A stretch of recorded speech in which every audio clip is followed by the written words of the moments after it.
What's going on? This is Alan Brown, aka Bully the Kid, and this is a bass hang, and I'm basically just kind of kicking it and working on some basses. I've been putting a lot of projects on the back burner, so this is gonna be uh, kind of what I do to upgrade my equipment, and y'all can check it out real time. So that's kind of why I did this. I might have to adjust my camera down so you can kind of see what I'm doing, and also see me. So let me get to that right fast.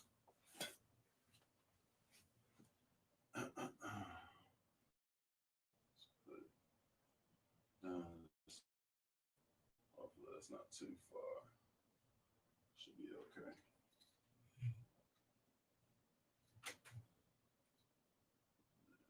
Turn it. Should be good. Should be okay. Ah, yeah. So, let's make this a little bit better so I can be in both of them.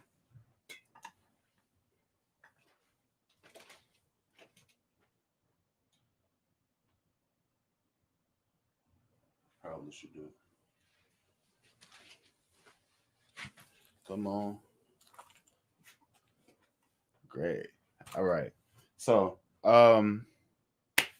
yeah, let me see if my homies want to drop in and say what's up, and we'll see how this thing goes. So let me go ahead and see if I could invite them. Let's go to here and do something like this.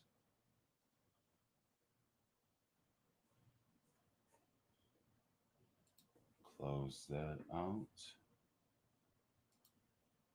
Here we go.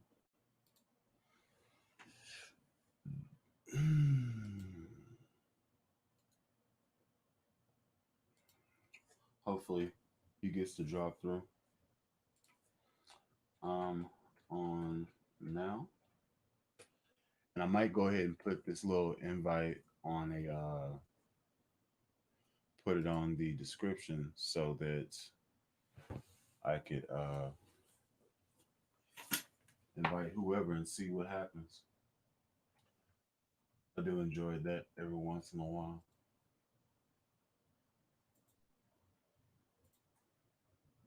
Mm-hmm, mm-hmm, mm-hmm, mm-hmm, mm-hmm. Okay, let's see. Let's go. Let's do this. Studio. Should have had all this set up before I even did all this, but I was like, you know what? I feel like working on my bass. Might as well go ahead and you know, might as well go live. 'Cause I was just gonna be sitting here watching Bleach again. If y'all don't know, that's anime. Um, just gonna be chilling, doing my bass and watching Bleach. So figured I'd go ahead and do this videos live and edit it up.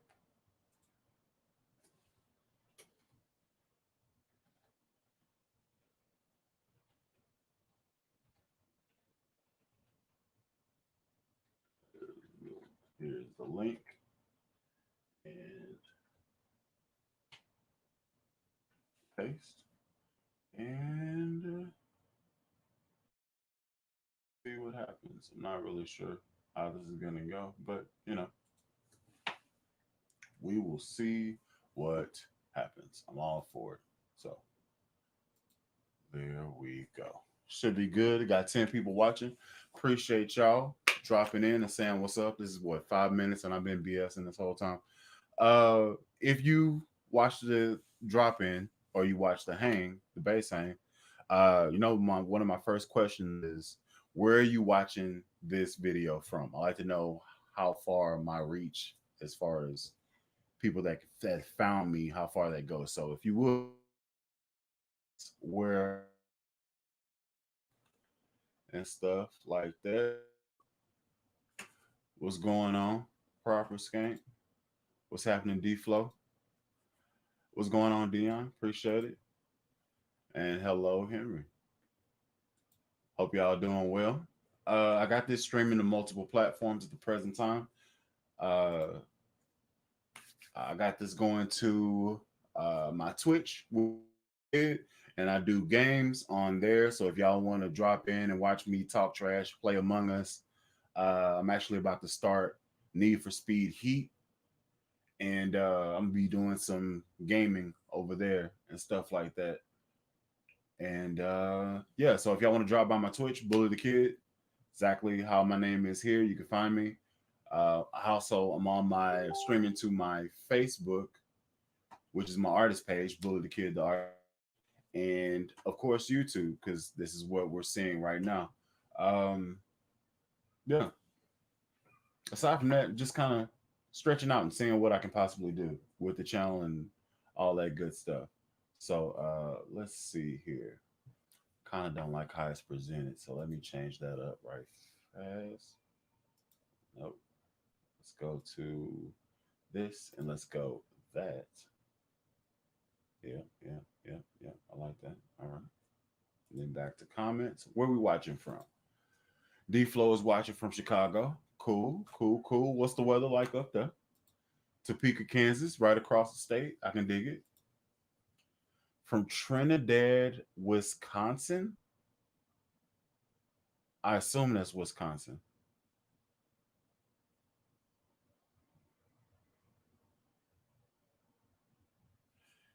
George, let me know if this is in the U.S. or not. Because if you're watching this in Trinidad and Tobago, that's pretty dope. Damon, what's going on? How you doing? I, so while y'all are answering that and doing all that good stuff, uh, I am going to tell you a little bit about what we are attempting to do in this little bitty stream, this little old bully stream. Oh man, the myth, the legend. What's going on? The lobster makes his appearance. Uh, how you doing, my friend? I'm doing real good. How about you? I'm doing okay. You hear me all right? Yes, yes, I do. All right. Can you hear me So, good? how's All your good? weekend? Huh? Can you hear me okay? Oh, yeah, you sound great. Yeah. Thank you. Weekend's Salutation. good. I did a bunch of filming. I got like 7 videos done. I just got edit them all and slap them on YouTube. Dude, it's so easy to film and sucks so, dude. I mean, I get to, because I have the programs now, I get to play with it. So it's a little bit more fun. But like, imagine if I never would have met you, I'd still be doing Windows Media Player for all my editing. Oh, it was torture, bro. It was torture. I'm glad I could help, my friend. I'm glad I could help. Help So someone if get y'all off of watch, that terrible Windows Media platform. Whew. bro. Well, I mean, they got me through my first 3.5 years, and whatever. So I didn't know anything about it. So till you hopped in, uh, freaking tech Superman and stuff, I didn't know what I was missing, and I didn't worry about it because I didn't know I was missing it. So, uh, yeah. So if y'all are liking the content and how it's changed from my prior video, Monster is the dude that's directly responsible for the boost in most of the content, except the OBS stuff. But he kind of Thank you. helped me with that a little bit too. But thank you, Lobster, for that. Appreciate it. My pleasure. Um, yeah. So, Lobster, do you have any guitars or basses that have rusty pickups? Rusty pickups. Not currently, but I got one coming. Okay, just in case, this is a little bit of this is a little bit of shop between friends.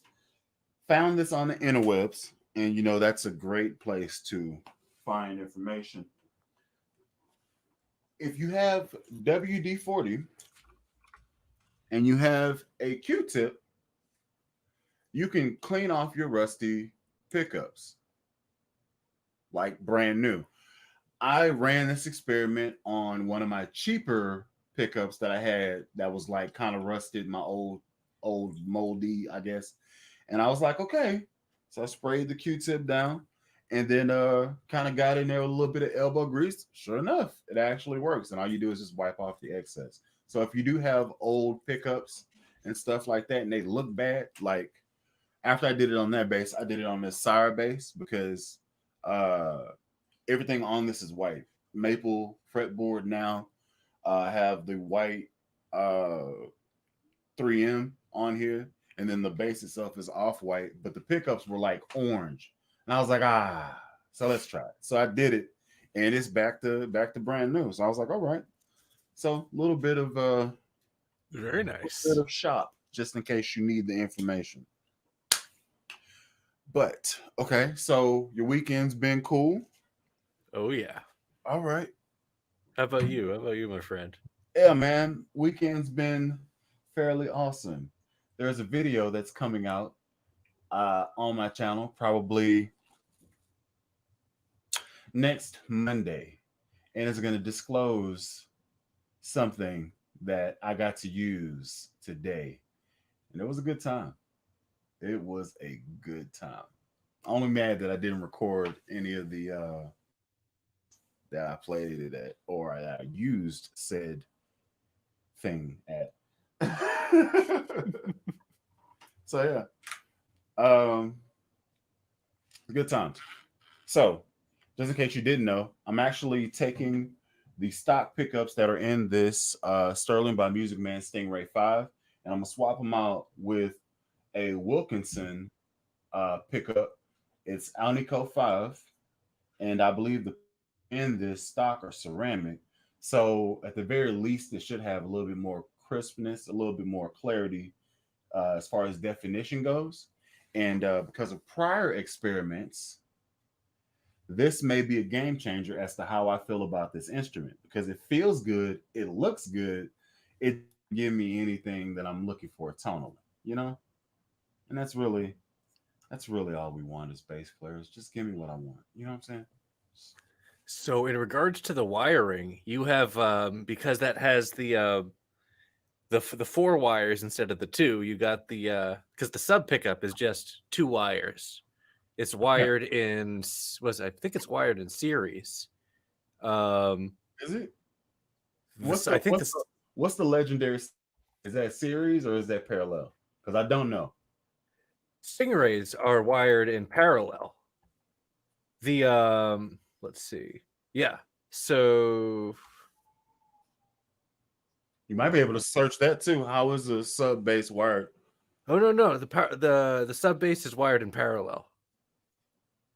They're just super hot pickups. But that you have an option to do a series parallel switch, or you can wire it in real Stingray mode, which is parallel, which is lower output, but that's what the preamp is for. Whereas series is quite a bit hotter. Yeah. I don't know how this is gonna go. All I know is I bridged. These were already. This is already. I don't know if you're gonna be able to see that. There we go. That's a little Yeah. bit. All right. So that little red piece right there is electrical tape. It was already bonded from the factory. So this red and this white are what I'm assuming grounds to each potential um or maybe maybe one's a ground and one's shorted because this looks like an actual thick earth ground here, so you can't really see that. But like the black one there is a lot thicker than the other ones, Yeah. so I'm thinking maybe they shorted a white with the red, and the red is connected directly to the foil on the back. So I know that's probably a ground, and I think that's to be used with the switch to go between coil tapping and stuff like that. But I haven't got into that, and I'm probably not gonna do that on this base. Maybe later if I feel adventurous, but not right now. So all I need exposed is this yellow, which is the hot lead, and this black, which is my ground. And how I'm gonna do this is rather than desolder it from the pots, I'm just gonna cut the wire and then strip the wire back, solder it there. That way I don't have to worry about whether or not I burned up a circuit board or messed up something from the factory. I just messed up this wire and I can just go down a little bit further. So that's how I'm gonna attack this. That's the first one. If we have time, if I don't get sidetracked by stuff, I have another base, which is my Donner. And this is you might as well call this a Harley Benton for how it feels and how it plays. So these are ceramic pickups in here as well. And I've been messing around on the internet yet again. And I ran across these puppies. You probably won't be able to see that. Oh. Yeah. So we're going to see, and these are Alnico as well. So we're going to see how much definition and sexiness I can draw from this situation. Yeah, that's where I'm at with it. Looking Afterwards, send me a link to those because I was just watching a video on the Stingray prototype, which actually had a P-base pickup. And it looked like this? And it looked just like that. And I'm like, I think I could make one of those. Hence me doing out of a sub project. I love modifying the subs because they're cheap and you can just they fit all the Stingray parts and you can just do whatever. I have a body blank.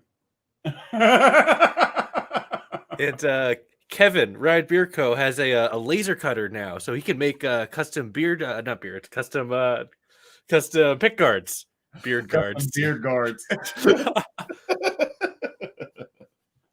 All right, yeah. Let me go back here and check this out. Let's see. So we had George. Hopefully you respond back because I really want to know where you watching this from. Damon, what's going on? West Indies. Oh, so you are down there. Okay, dope. Cool. Got a viewer from the West Indies. That's dope. Chile, Ohio. Okay. Do you like roundabouts? Like rotaries? Like no, I'm assuming. Yeah, I'm assuming the drive rather than the stop sign, everybody just goes right.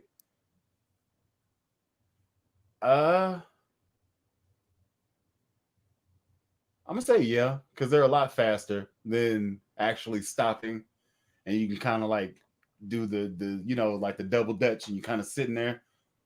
Okay, go. Chicago is kind of windy and cold right now. Okay.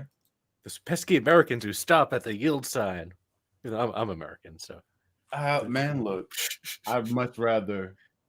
I actually was in a car with somebody that got rear-ended because they had like cars coming and they yielded, like they just stopped. Wham, bruh. It was like what it felt like was like. You ever been on a roller coaster and you get strapped down and then it like engages that clunk? That's exactly what it felt like. I was like, oh no. Oh, okay, we got hit. Hi BNL. Oh, it's not a bad name, BNL. BNL bases. Yeah, BNL bases. Sorry, Leo. Nice. Gun oil works well for preventing rust on pickups. Okay. Did not know that. How did somebody find that out? I was cleaning my gun right over my base, and no, I'm just kidding. The darndest thing. It hasn't rusted in 30 years, and I just don't. It's got to be something. What's going on, Kat? Has anyone tried to put a Music Man pickup into a P-based body? Yeah. Unless you hit the sweet spot and putting it in, it doesn't sound as awesome as you may think it does. That's like A good way to think about it is I don't know if you've ever played the lowest of lowest level Ibanez bass, and it's like P bass circuit, but instead of the P pickup, they have one Music Man pickup right in the middle of the bass. It's like that. It could be awesome. There could be things you can do to it to make it cool, but it just doesn't have that thing. It just doesn't have the thing. I It's I have a I have a DIY kit back here somewhere. That's it's going to be a real special project that's coming up very soon. But that's basically a P bass body with a Music Man pickup, but it's one of those like $150, $120 like all included. So it's not like a real Music Man pickup or anything. I mean, it's probably on par with wherever that sub pickup was. Oh no, yeah. I cut that in half. I forgot. It's in my Uh garage now. I jeez. had a pickup laying around. All right. Oh, good thing about this is I think I got this off of eBay and I got two like $42 together. So this is also a double experiment. Number one, I don't have a bass that has this type of pickup look. That's number one. Number two, uh, do I trust this company? Will I do this again? you know, I mean, $40 in the grand scheme of buying and modifying things isn't that much, but still, if I can keep my money, I definitely keep my money. You know what I'm saying? So I hear that. let me go ahead and get into it and stuff like that. Excuse the noise. Matter of fact, let me go ahead and mute this. So as far as what you got coming, Uh, for videos, let's see. So I dropped the Squire fretless jazz video today. That was an okay bass. But what's coming next? This is dropping on Tuesday. Is the Sire V5 fretless, and that's going to be making the rounds as well. So keep an eye out for on Bully's channel, and he's going to be seeing what it can do. He's going to be slapping the hell out of it. So, and then after that, let me open up my little folder here. I also got that Ibanez Rgb 300 with the Geezer Butler pickups now and the EMG preamp. That thing is much better now. So I know some of you guys have seen that RGB 300 bass on the Ibanez website. It looks to be a Europe only thing right now, but you can get it on Thomann and they'll ship anywhere. It's basically a Talman TMB 100 with a retro shape and style for like $100 more. But the retro shape is cool, and it's a cool platform for like more, I guess, genre specific mods. So I threw in some Geezer Butler pickups and this EMG preamp, and it's volume, tone, and then a stacked bass treble.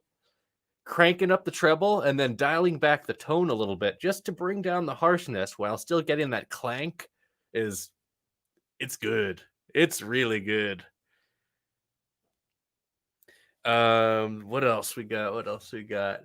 I ordered a bass off of Amazon that is mostly CNC made from this company Ivy out of Vietnam. It was $150 shipped prime, 5-string, just one big Stingray pickup, and 4 knobs. Now, people in the chat, I want you to guess what the 4 knobs do. It's a passive bass. And there's one volume control. There's your hints. Passive bass, one volume you control, just 4 knobs. you lightweight kind of gave the answer.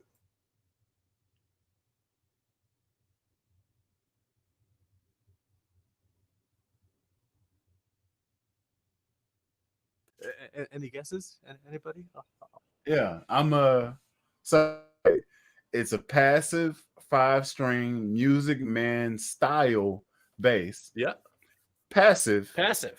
4 knobs. 4 knobs. Any guess as to what the 4 knob configuration is? That's the question. There's one volume. And that's the hint.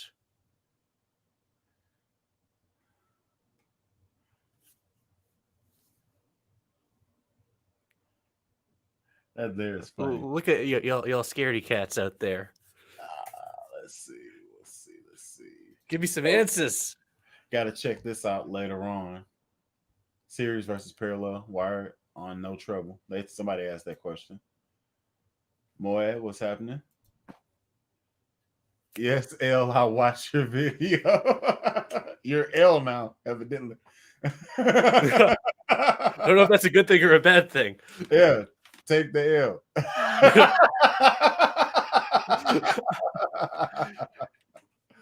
Oh man, I thought that fretless had a pretty killer tone loss. There was a lot to it. Okay, so a little bit more on what you're thinking about the pickup and why you felt that way, or the Squire bass. The Squire. So the rating that I give isn't just for the tone. I mean, it's overall everything. It was a well built classic vibe, but it's still, I don't know. It felt average. I mean, it didn't feel bad. It didn't sound bad, and my rating system kind of revolves around value. And I thought it was an average value. Like, you can get a used Mexican P bass that's like around the same price, and that is of similar quality in terms of the experience you're going to get. I know, obviously, fretless and fretted, but if you could kind of see what I'm saying, like the $400 is not spent in a bad way if you're buying the Squire fretless. Like, you're not making a bad purchase. It's a average value. It's not like, whoa, check this thing out. It was only $400, but it's not like, oh shit, you got ripped off. Like, tomato, Trebek. But the only question is, does it work? So we got a couple of guesses over here for the for that Amazon bass. It's volume, tone.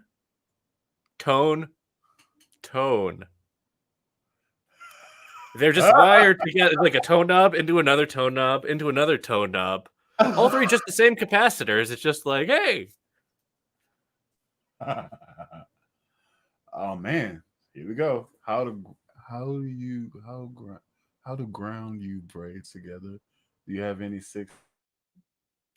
I don't have any braids. What is scent? What? Navy. I never seen you use. I would like to get together so I can tell you about my bass collection. I have some questions about it. So somebody likes you as a person, want to get to know you. Thank you. Nice to meet you, guy. Well, Carlucci, Italiano. If you want to, ciao, my friend. If you want to hit him up, you can go to his channel, or you can hit find me him up on Instagram. Yeah, instant message. Yeah. If I was a tech person, I'd have been like lobster, and it just came across the screen. I'm sure I'll get there one day. Let's see. Volume, tone. For the rest, I don't know. I'm a guitarist. He's not wrong. It's not wrong. So when you found out that it was volume and 3 tones, did you like gut it to see what the heck was happening? No. I saw a picture of it and someone like opened it up and I'm like, oh, that's interesting. So clearly a placeholder for things. They gave you a lot of room, like for a battery. One criticism I had for which bass was it? I think it was the Harley Benton Stingray thing, the passive one, is that they don't give you a lot of room for expansion. Which is was that you have to, was that a 5-string or a 4-string? That's the 4-string. Okay. Is that the burst one? Yeah. It's that one. So, some basses don't give you a lot of expansion or a lot of room. Oh, AIO, that was the other one. That AIO Telecaster bass. Like, there wasn't really a control cavity or anything outside of the little Telecaster route for the volume and tone control. So, if someone wanted to throw a preamp in there or something, or you couldn't. I appreciate basses that give you room to expand, and I know Lakeland has been always really good about that, always giving you access to the control cavity. Even in their hollow bodies, you had a rear cavity plate. and that's very rare in hollow bodies. Yeah. I will say this: there are certain companies to which I hope to be putting you onto very soon. Hint, hint. That make drop-in replacements, and I've had a number of them on my channel. One of which is already in Frenchie, and we'll be checking her out later. Um, are there, so you don't have to have any modifications to your body. You can keep it relatively stock and drop in a preamp to get your tonal shaping and all that stuff without all the hassle of trying to put in a uh, a battery compartment and all that stuff and possibly messing up your body and cutting way too much wood out, shanking it, all that foolishness, all the stuff I'm privy to. But yeah, sorry, I just figured I'd interject. Ooh, I'm gonna steal you. Yep, I am. So you mentioned Audaire preamps, and you just got me thinking, my friend. That's Sire V5.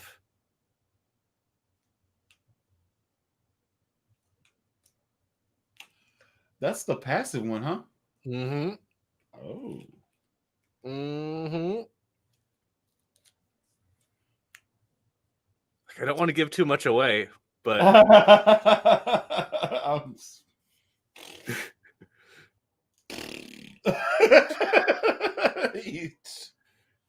yeah, I would definitely. why are you working it? I'm not working it.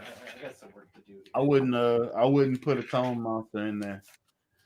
I would not put a tone monster in there. I would definitely go Audaire if you have the opportunity to do so. I'm pretty sure these are ceramic magnets.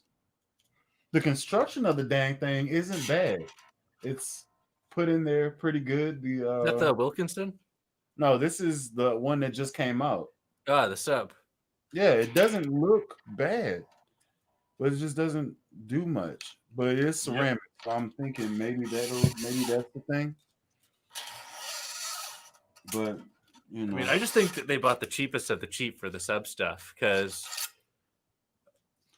But here's the thing, though. You had the sub bass and you upgraded it with pickups in the stuff, and then it sounded Mento Ray sounds ridiculous. You could easily put that as a 24 Array 24 easily.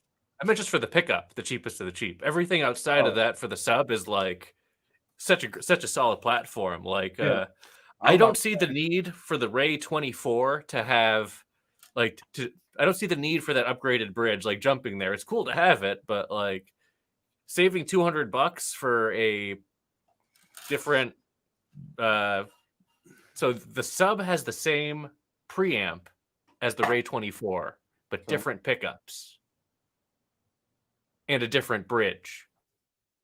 Other than that, it's the same neck. The Ray 24 just has a vintage tint, but it's literally the exact same neck. Different body material, but it doesn't really matter on that much on a Stingray. Because Stingrays are all about low output pickup that's boosted with the preamp. Mm-hmm. So yeah, the Ray 24 is it's like, okay, you get a nicer pickup and a fancy bridge and a little tint and less color options, but one thing less color options. One thing I didn't like about the Ray's the way they advertise about the Ray 24, and I made a long talk-based post about it, so it'll be in the archives of the internet forever. That they advertise the preamp on the Ray 24 as a special preamp to give you that 70s sound, as if it's like modeled after like the Stingray Classic preamp, when it's the exact same preamp that's in the sub, and for the sub they just are like 9-volt preamp. So they make it seem like it's a better preamp in the Ray 24, like, oh, it's modeled after that 70s sound. Yeah. So this is what's crazy. I don't think I've ever played a Ray 24 or 25 or 35 or anything like that. I think the only ones I've played has been like the Koa ones. You know what I'm talking about? I think that's the only one I played. Pretty sure, actually. So I don't really know the difference in like those, like the minutia and how it sounds versus, you know what I'm saying? I don't have that information. So, in your opinion, if you had, well, if you had $2,000, you're probably gonna buy the original for real deal freaking Music Man. But if you had, ooh, you have $1,500 to get a bass rig together. What are you going with? And I'll shut up. Go for it. Ooh, I mean, for $1,500, what's in my lap right here? I got this used Stingray Special. It's a bass rig. A bass Oh, rig. base The rig. whole thing. Oh, Yeah. Yeah. Stingray Shove Special. your And then I'll Stingray just be like, Special. hey, someone give me their amp for a sec. Yeah. Oh, where's my thing? So for a cab, I love the cab that I have. No one's ever seen it on the channel, but I have, because the fluff has been torn apart by my cats because I just haven't used it in years. But I'm going to get it reupholstered, and it's an AccuGroove Tri 112L. It weighs about 35 pounds, and it has ton of output. It has like 3 different size speakers. It's a beautiful cab, and it's Or it just, was. I don't know, treated me well. And Or it then, was. It was before your cats got to yeah.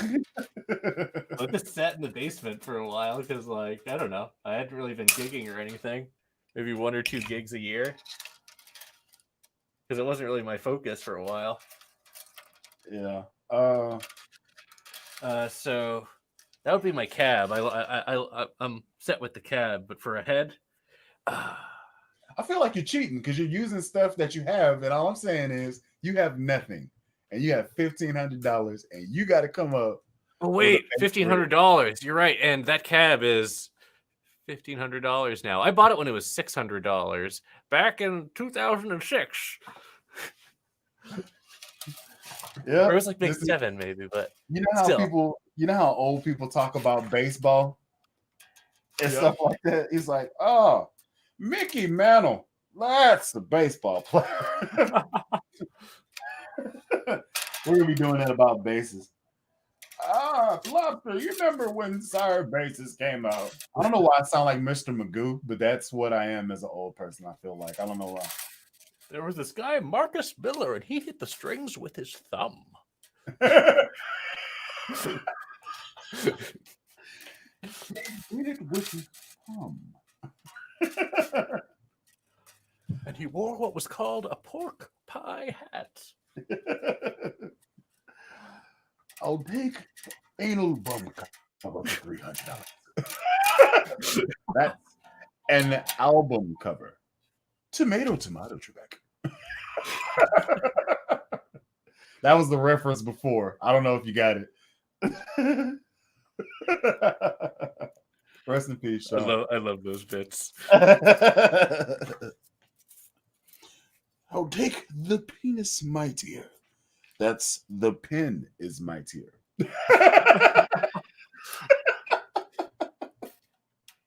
I just watched it today. I'm gonna get demonetized, and I apologize, mommy, if you're watching this. I'll take the rapists for $500. Therapists. Therapists. Oh man, let's see. Okay. All right, back to the rest. I don't know. Okay. Harley Benton. We're talking about the for the jazz bass. Yes, true. Harley Benton is a really good brand, and I'm looking forward to getting more of them. So far, we collectively have not had bad experiences. I have 2 Harley Benton basses. How many you have? 3, counting the Rick one that I had sold. Oh, okay. Hold on one second. Man, you showed me that bass today. That and I don't know why we're doing the Stingrays now. It's a thing. Listen, that colorway. Wow, like this is exactly what I do. You want to know exactly what I do to it? I'd What? take it and I'd relic it. I'd relic it. Yes, that's exactly what I would do to Those it. are good. Yeah, if you don't know what we're talking about, let me see if I can pull it up. And let me close this out. I can now do this on multiple screens, which is really nice. Let me pull up this, go over here, drop it here. All right, Tony.com. Yeah, so the Harley Benton stuff is seems to be pretty good for the money. That being said, like it's not that much of a mainstream brand in the US, at least not yet. No, not a Not lot of yet. people know about Tomon versus like, anyone who knows that Guitar Center exists knows that Squire exists and knows that that's like, Mm-hmm. baby's first bass. Yeah, pretty much. is the the old $100 Squire pack back in the day that had the amp, the bass, and it was like $150 or something. Remember? Yeah, it used to be that. Now it's like $199, and Ibanez kind of undercutting them at $179 for the starter pack. Oh, Yeah, it's those fierce sneaky out here in these mother streets. truckers. We're saying G-rated uh, here, kids. where Man, are I you? love doing homework. These are lies.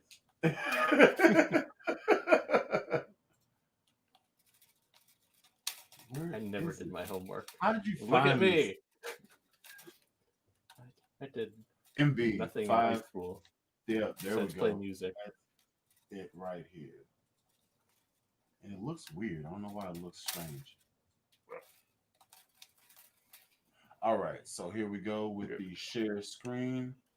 Let's pick Let's that see it. one. Bring and it up. share. Woo-hoo. Little ditty right there. Let me get you off the screen, Boomer. Check this bit of goodness out. Let me go over here. Zoom in for the zoom in here. Oh, Man, thank you, Floyd. I just saw a comment. look at that. Now, one question I have is it. Oh no, it has the truss rod adjustment here. Yeah, they don't do the wheels for the Ray stuff, probably to avoid a No, that's lawsuit. not true. That's not true. Oh, your deluxe has the wheel. Yes, it does. The I standard don't know where. doesn't. Or I mean, Yeah, the regular. yeah, yeah. So that's a thing. Interesting. Yeah. So just because, yeah, my 4-string one has it up there as well, but that's the single humbucker. All right, let's that's an ashy neck right there. But that color, dude. Yep. That And the color. blacked out hardware. Yeah, it does it for me. No. What? Okay, and it's passive. That's what it looks like. So hold on. Here are the questions. Oh, you think it's like turning up the different coils? Yeah, that's what for that one. That's what it is. It's volume, volume, tone. One for each of the coils. It's dumb. It does nothing. Like the single coil mode is just like noisy and a little bit different, and they just sound the same. Each of the coils just a little different. Yeah, they're like right next to each other, so it's not. So it's a placeholder, Honestly, you could do a master volume, master tone, and then a series parallel single coil switch. Replace one of the knobs with a switch if you want to stay passive. I'm having a hell of a time fitting in a preamp and a battery. I'm trying to do a tone monster, which has a little module. I routed out some space for it and got it in there, but now the battery is becoming a challenge, and I might just do the sub preamp with the Harley Benton pickup. Because I can fit the battery if I take out the tone monster, I think. I haven't decided yet.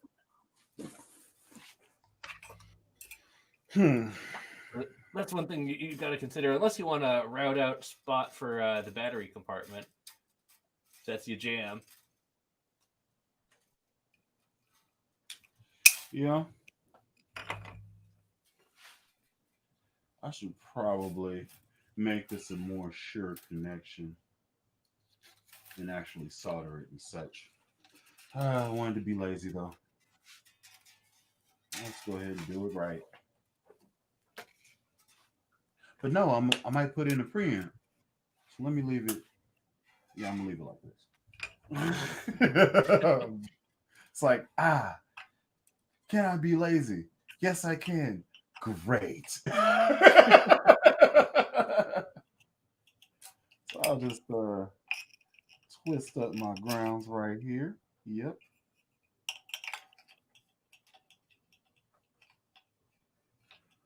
By the way, I do not recommend anyone do this. If you can, do use a soldering iron to make a surer. I am lazy, and I just want results. I need to know if I'm gonna put in this old pickup back in here, or if,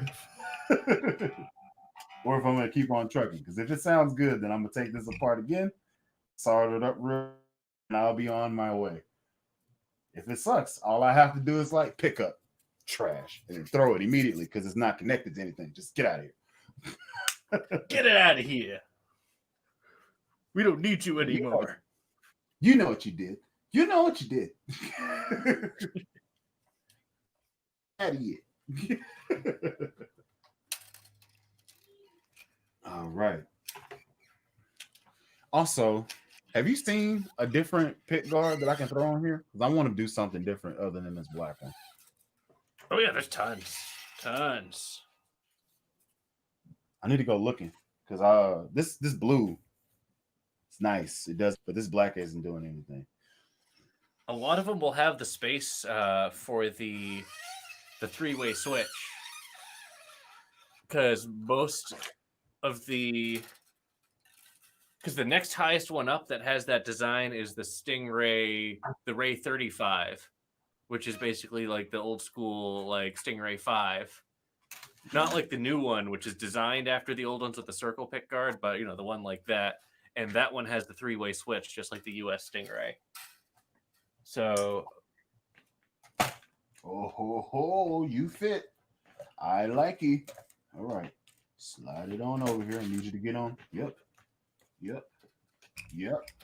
All right. there's probably some sub pick guards out there that don't have the switch thing though. Here's the thing. I'll put a switch placeholder and then just not wire it up just so it just has it there. That's just the type of person I am. I'm about fooling people. Only reason why I'm okay at slapping is because I suck at fingerstyle and chording and tapping and all the other fundamentals that make you great as a bass. But I don't put that on my channel. All I put is slapping because, you know, I have big thumbs. I just slap the bass until it breaks into a million pieces in my hand. Pretty much. I don't ask questions. I slap it into compliance.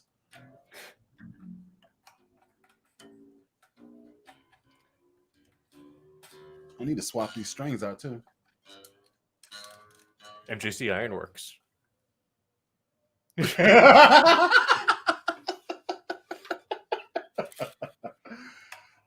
We're cheesy. Oh man! So what are you working on over there? I'm restringing this Ray that I just got, the Stingray Special. Oh, you just got that? Yeah. Okay. So I have a lot of Stingrays. However, of my Stingrays, the only ones that have the new preamp and are like the new body style are the pink one, Pinky, and the fretless one. And I don't want to like take those out of the house and stuff, you know? So this is like just a cool white Stingray Special that I can just take places and do things with without fear. He didn't do a very good job cleaning it. It's a little grimy, but I didn't pay a lot of money, relatively speaking. I saved about $1,000. Dude, you have like 7. Shut up. 9. Damn it, man. Shut up. Well, counting the saber and the bongo, 9. And the sterling. Where's the tuna? I need a tuna. Can of tuna.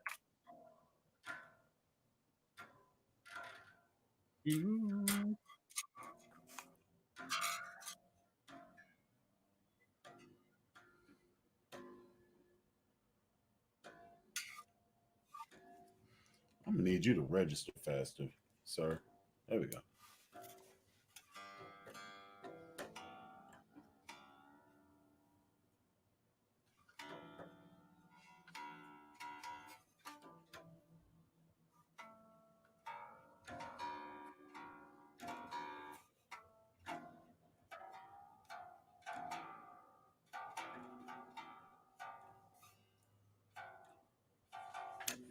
Okay. Let's see if I'm gonna explode some stuff here. Let's go for it. Wait, where's her? Where's my amp off? Oh, and for my 3P5 or the Bully the Kid Next Gen, materials are being purchased as we sit here. Cool. Oh yeah. Hasn't even been a year, and the generation is coming. Ah, fuck.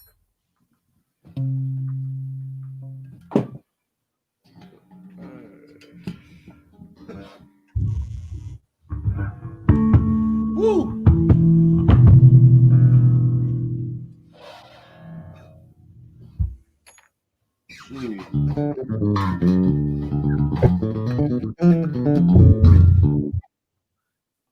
Yeah, I'm gonna have to raise. I'm gonna have to raise these saddles up because they are. This pickup is not playing. this pickup is not playing. I was like, flick. this me doing low action is not gonna. Yeah, I'm gonna have to raise these up. That is excessive.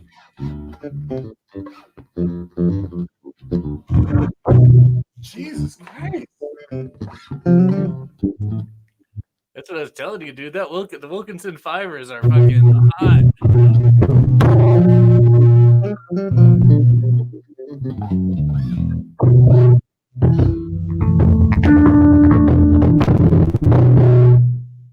Okay, I gotta turn this down to like 1.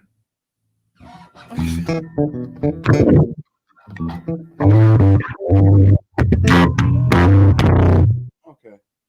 Saddles. I need to. This is getting too much here. this.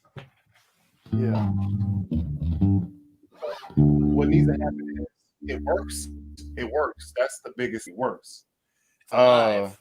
Next thing that needs. Yes. The next thing that needs to happen is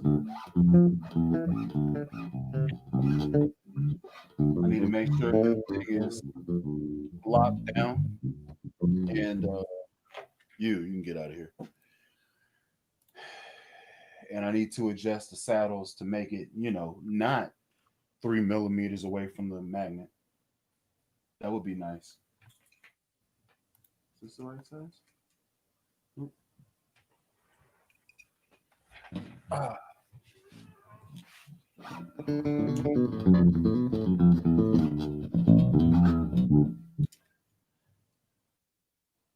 Hey, Lob, the other little piece of bass awesomeness you sent me that I'm not going to talk about as of yet? Yes.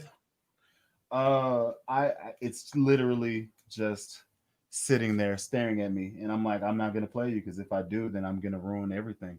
I can't have you out and about because if I play you, things are gonna get real, and I can't. Are we talking Ichabod Crane or the other one? Sleepy Hollow. Word. I got you, my friend. I got you. You like that? It's not my first rodeo, Lobster. It's not my first.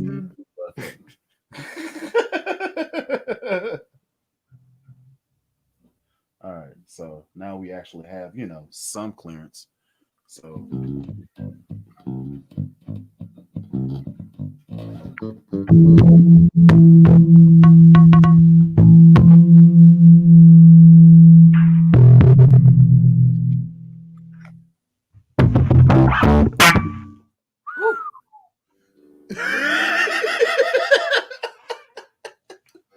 okay, let's let's get you away from there. Let's you're Calm down there, buddy. yeah, Calm down. you're that's excessive. Really, seriously. Simmer down now.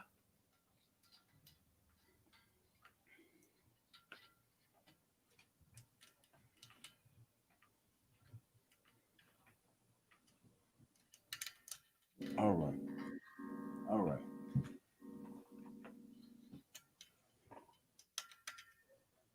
What amp am I using on this?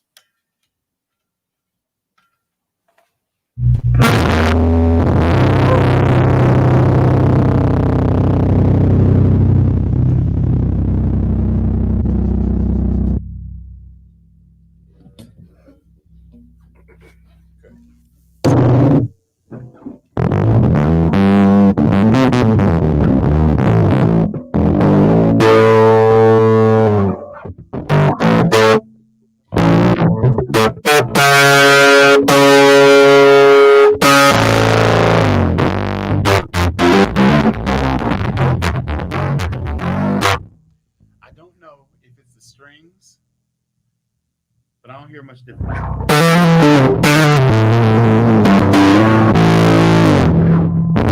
It's like starting hard, dude, on our end. It's just like, Is it? yeah.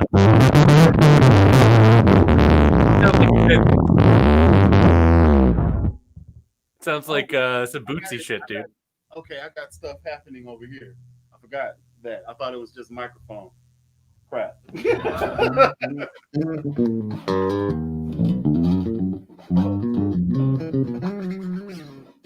mean,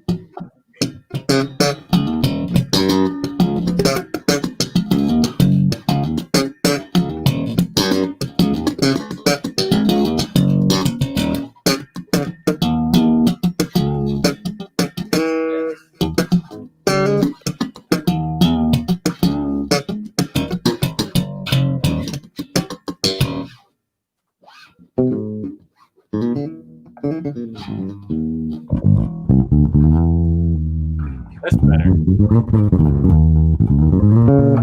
still doing it. On our end, it sounds way better. Way better. Because before it was literally synth. It was just like what's his name? Is his name Michael Winslow, the guy who does the shit from Spaceballs and Cheech and Chong? Police Academy dude? Yeah. And Police Academy, yeah. In Yeah. Cheech and Chong, he was doing some like Jimi Hendrix shit in like a mental institution. Yeah. And he was like, that's what that shit sounded like when it was on like double input. It was just like, boom. There we go. Man.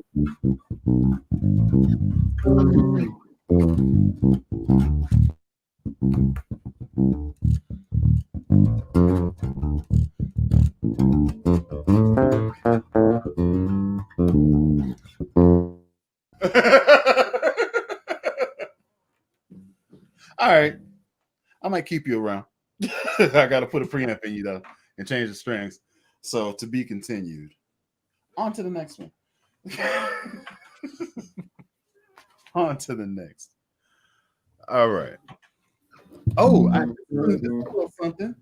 Maybe you can help me out with this because I like to have options, and I love how P basses sound. So in my mind, I was like, I know I'm eventually gonna buy another set of P basses. I know this. I know me. I'm gonna buy another.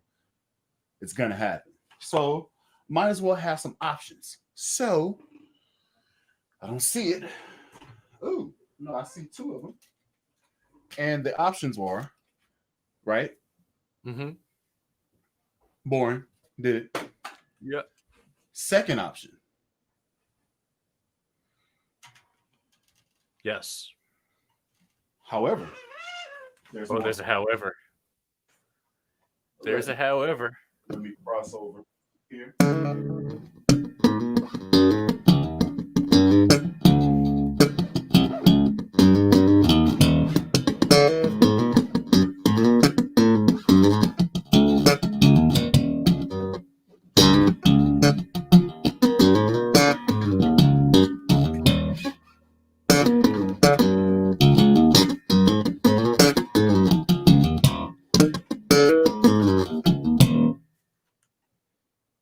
I like the double pluck skills. That's pretty nice. I actually dig that. That's pretty dope.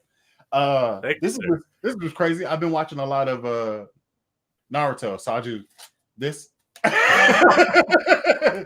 Fanjutsu. Fanjutsu. All right, so I have all these different options, and I'm just gonna hold them up and run through them right fast. So this one came on the base. I swapped this out and put this on there. Okay.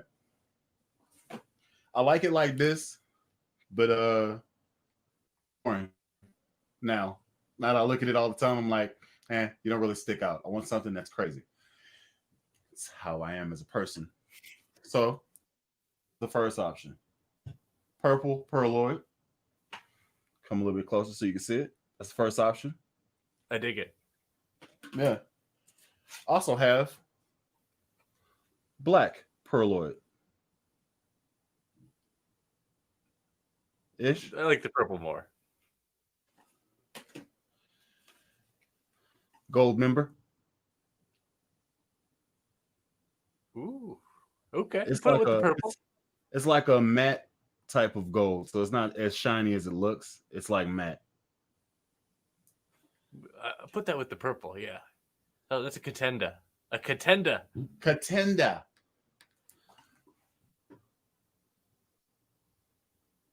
Royal. Pearloid. Okay. Contender as well. Yeah. Oh, yeah. Hence the problem. And then we have the wild card, which I say for last because whoa.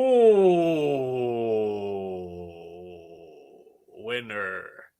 That is sick. Yeah. It's Yeah. sick. That yeah. Yes.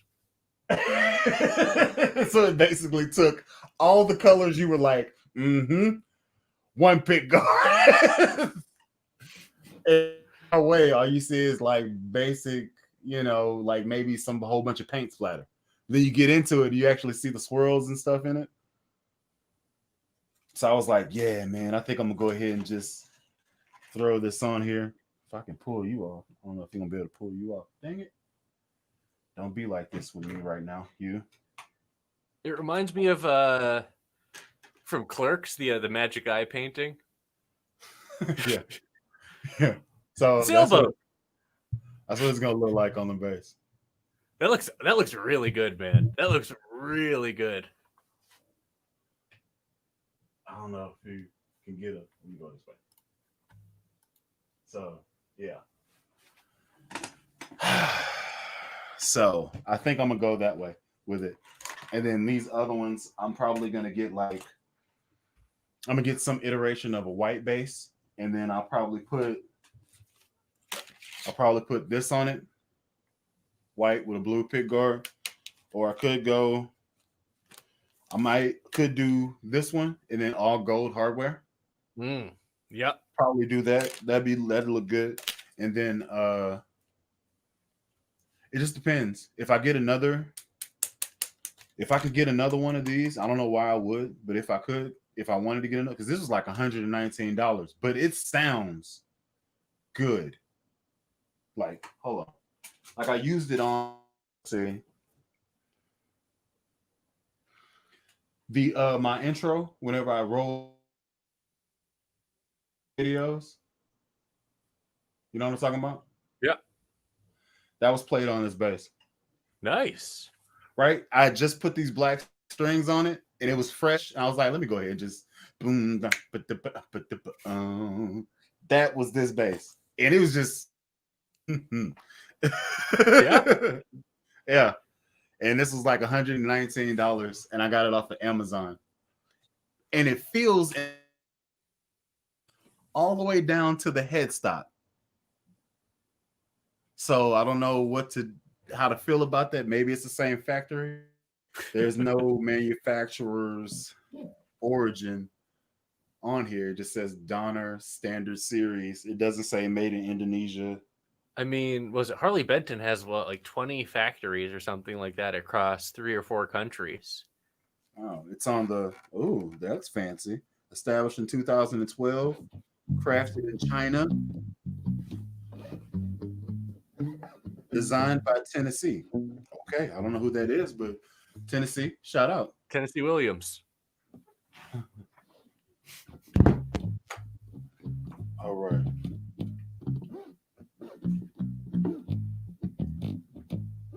What is that? Oh, that's the same bass.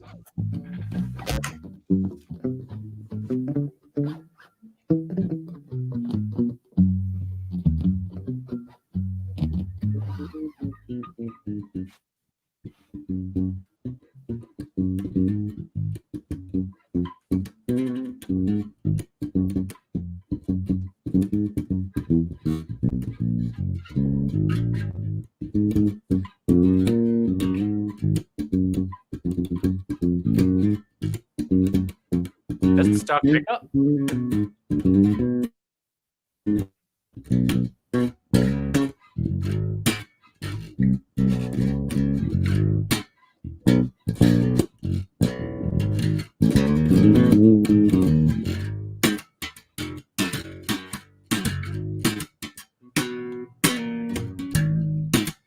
And that's with the tone all the way off.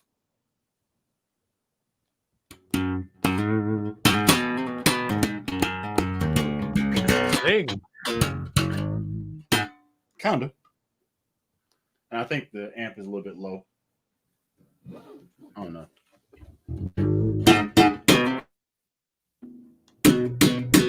It's a little different.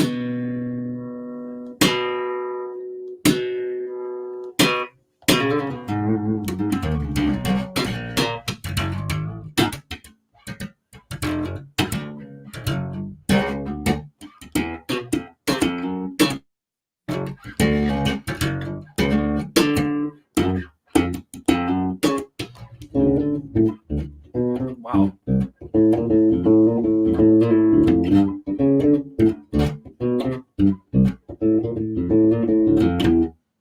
I'm sorry. That's Sir Nose Devoid of Funk from Parliament, just in case you didn't know that. And it's also Nose devoid of funk. yeah, and it also got sampled in Aaliyah Back in One Piece. That song from Back in the G. But yeah, that's the stock situation. So I'm about to swap these out, put these in, and see if that's gonna do anything. And I also want to run the experiment. What happens if I make this type of bass active? You know what I'm saying? Yeah. It would be annoying that I have to take out all this just to change the pickup, but I would probably end up having to drill through it to put it in. But that's the idea here.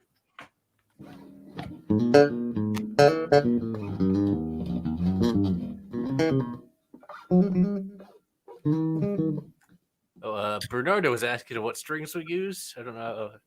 We use MJC Ironwork strings for the most part. Most of my basses are strung with them, but not all of them. Yeah. They don't do flats, so I don't have any flats from them. I usually Yeah, use labellas. Yeah. It's coming though. It's coming. All right, so let's see.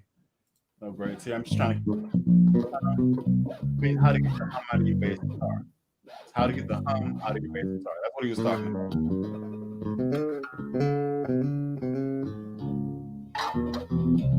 What kind of bass?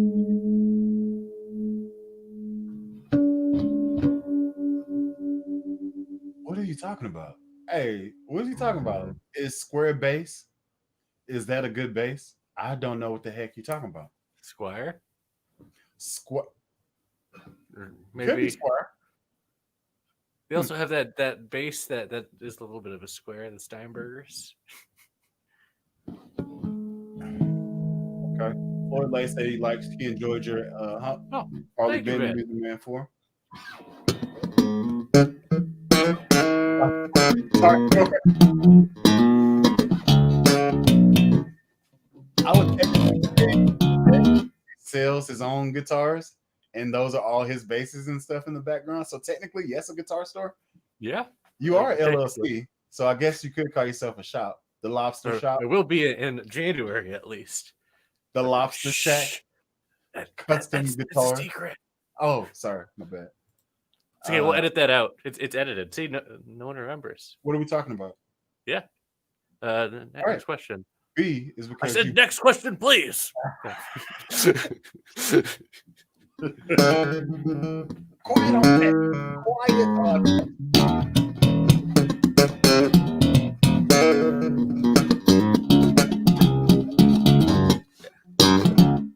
to raise the D a little bit. That's what she said. Yeah. Dang it, I was drinking. Whatever, dude. Do that to me. Let's see. First, like low end, but just got on. Howdy. How you guys? What are you working on? So I just got through putting in a pickup in my Stingray 5. Had a Wilkinson pickup that was just sitting around. So I figured I'd put that in and see how it sounds. Actually, it sounds okay. I'm gonna swap the strings and get a better idea of it. And then if that doesn't do it, I'm gonna put in a preamp, probably an Adair preamp to go into where, because that's a big cavity underneath there, so it's not gonna be too much work to get it in there and then fit it. That's probably what I'm gonna end up doing. And I'll probably go volume, mid, treble, bass, and then leave the jack on the front so I don't have to drill through the body. Just easier that way.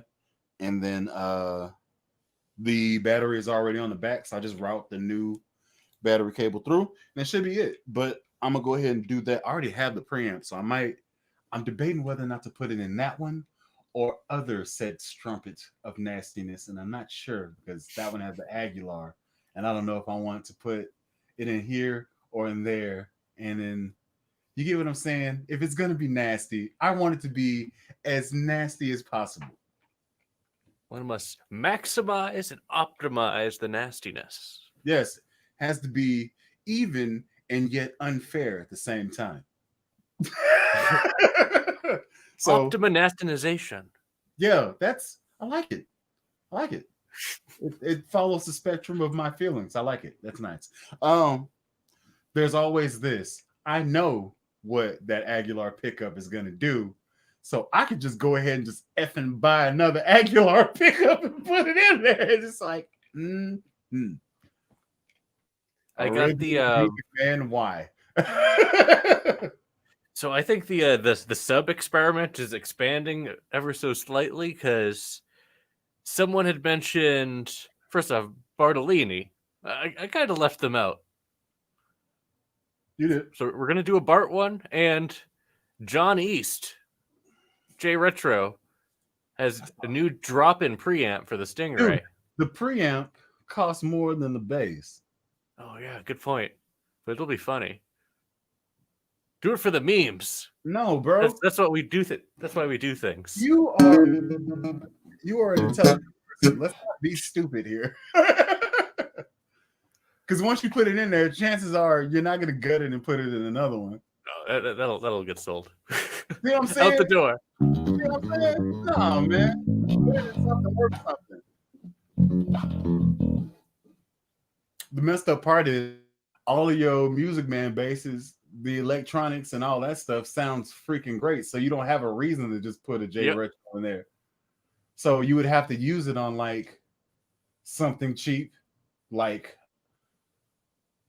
this Harley Benton 5 situation with the single volume for each coil crap and just drop it in there. And then shoot, man. That thing. I'm gonna bring it up one more time. That thing is fine. That's funny. That at that point you're getting a preamp that costs twice as much as the bass you're putting it in. Yeah, which is also sad if you think about it, but you know, that thing is fine, man. See, Lex was asking about the Harley Benton, the Sandberg copy with the P pickup at the neck position and the Music Man pickup at the bridge position. Video on that is going to be coming. I didn't shoot that this weekend, but I'm going to probably be shooting that next weekend, this upcoming weekend. Weekend. Yeah, And right. yeah. It just looks so good. Yeah. I love that finish. When they Yeah, dude, I wanted it on the P bass, and then they came out with it on this. I was like, you don't make a 5-string P bass, so at least I don't think they do yet. Honestly, like the matte finish on the subs is solid, and I'd probably expect the matte finish on those to be somewhat solid. I haven't tried them yet. I'm going to be getting one because for reasons. But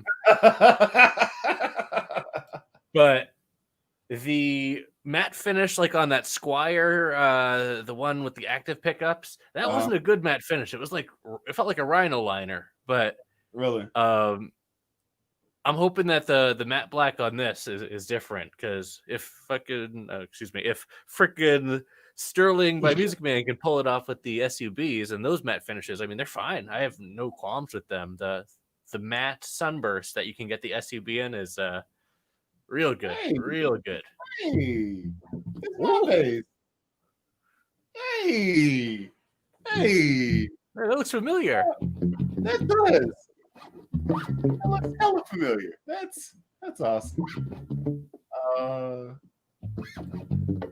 Yeah, that's right there. Jesus, it's an arm and a leg. I'd much rather do this one right here. This is far more feasible. Yes. And to the looker as well. And it's doing that thing. It's doing this thing. This. The freaking big poles. Yep. I'm gonna end up getting that, man. I'm gonna end up getting it just so I can beat it up and stuff. That's nice, dude. I like it. It has to be that color though. Anyway.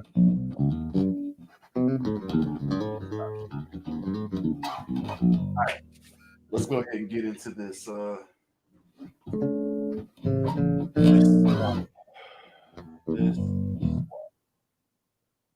I need to get these. Knobs off. Ooh, Ven Rock, you just got the Stingray 5 and the Ghost Pepper with the ebony fretboard. That is a beautiful finish.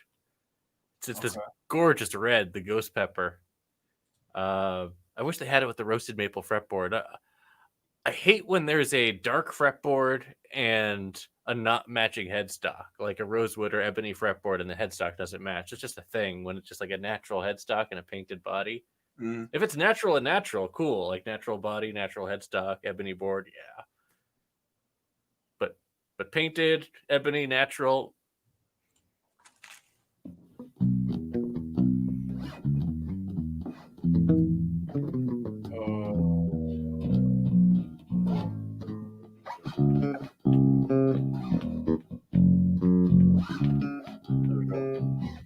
Who gives this a thumbs down? I wonder that a lot, man.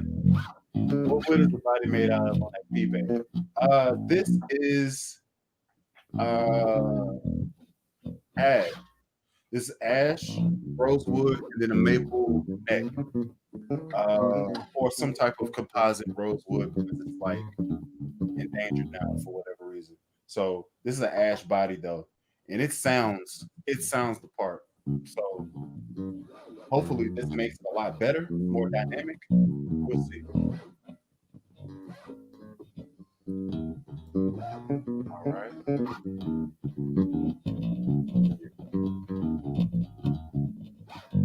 Hey, Lob.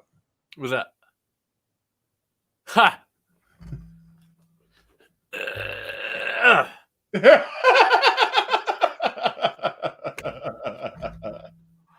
uh, Close one. when are you, Bully, getting a Rickenbacker bass guitar? I don't know if I'm ever gonna get one. I don't know. Because from what I've understood, I'm not gonna like it once I get it. Like You will. that's what I'm understanding. I like the look of it. Like I like it just for how it looks aesthetically, but I'm gonna slap it and people are gonna get pissed at that. So I don't think I'm ever gonna do it. But I might do the Harley Benton version of it. So that could be a thing. Especially if I go ahead and pick up this 5-string Music Man looking thing. Just make it one fell swoop. Just get Bring off. on the Bentons. Yeah, man. I have a Glary bass guitar, so I want to now. I want to know what I should do with it. First thing I would do is I probably just mess with the aesthetics because the electronics on the bass actually sound pretty good to say that it's so cheap. So, are you? Did you stop moving? Oh, you didn't stop moving. You were really still for a long time, Lobster. Uh, yeah. So the first thing I would do is probably mess with the aesthetics. So depending on what color you have, I look at changing out tuners and possibly the screws and knobs and bridges, doing stuff like that. The electronics, if you don't have to change them, they don't sound bad. Just stock, Glary bass stock. It doesn't sound bad. In a lot of cases, you can make it a lot worse by adding in higher, more sensitive pickups, i.e., my Glary bass right now. It looks great, looks the part, but it's high firecracker in the summertime. It looks the part. Oh, it's sexy. Got the gold popping off here, and then yep, gold on the back, gold knobs, bell cover, and then it has the blue doing the whole. Ooh, I could put one of these on here. Whoa! Too much.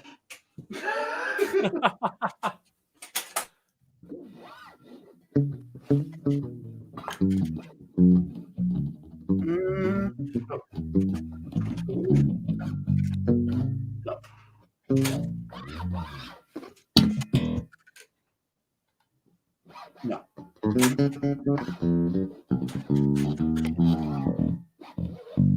Bro. What's up? Oh, now we're talking. Score.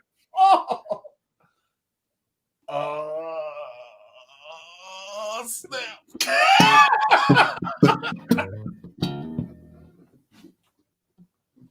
Oh, I got a lease. It's gonna happen. I'm gonna do that. That's happening. Yes. And then let me go ahead and plug it in so you hear it.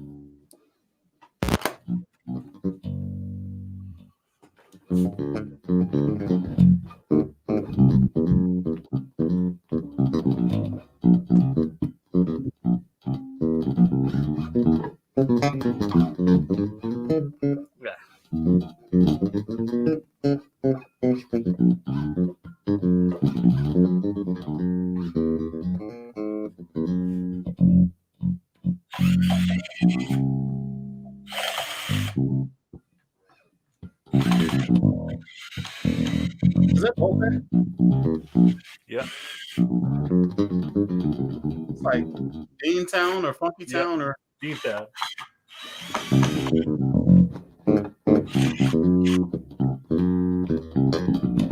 John Yon is asking how many bases I have. That is a good question. I will get back to you when I have the answer to that. thinking of getting on the base, but I don't know What day of the week is it? For real, right? I'm thinking of getting another base, but I don't know what I want. What do you guys suggest? You answer first. A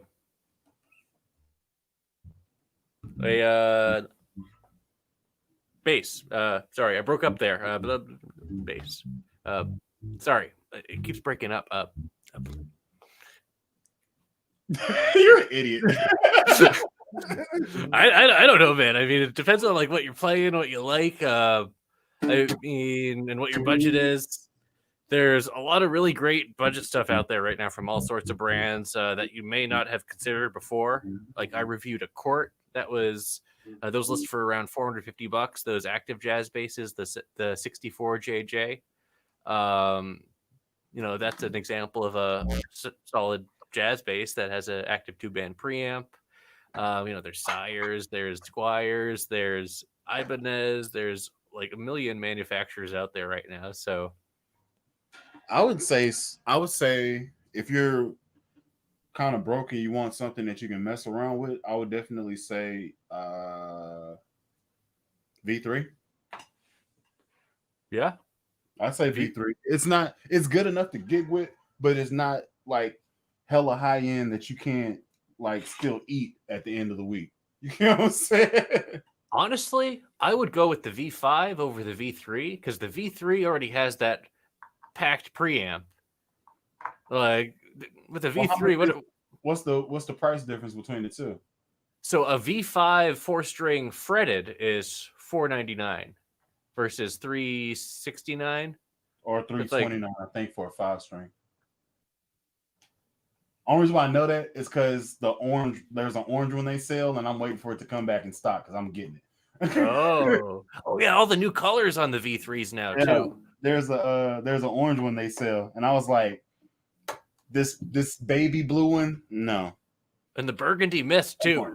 Yeah, the burgundy actually looks good too, but that orange caught me. I was like, that's weird. I like it. Yep. Let's do it. 2 of them yesterday.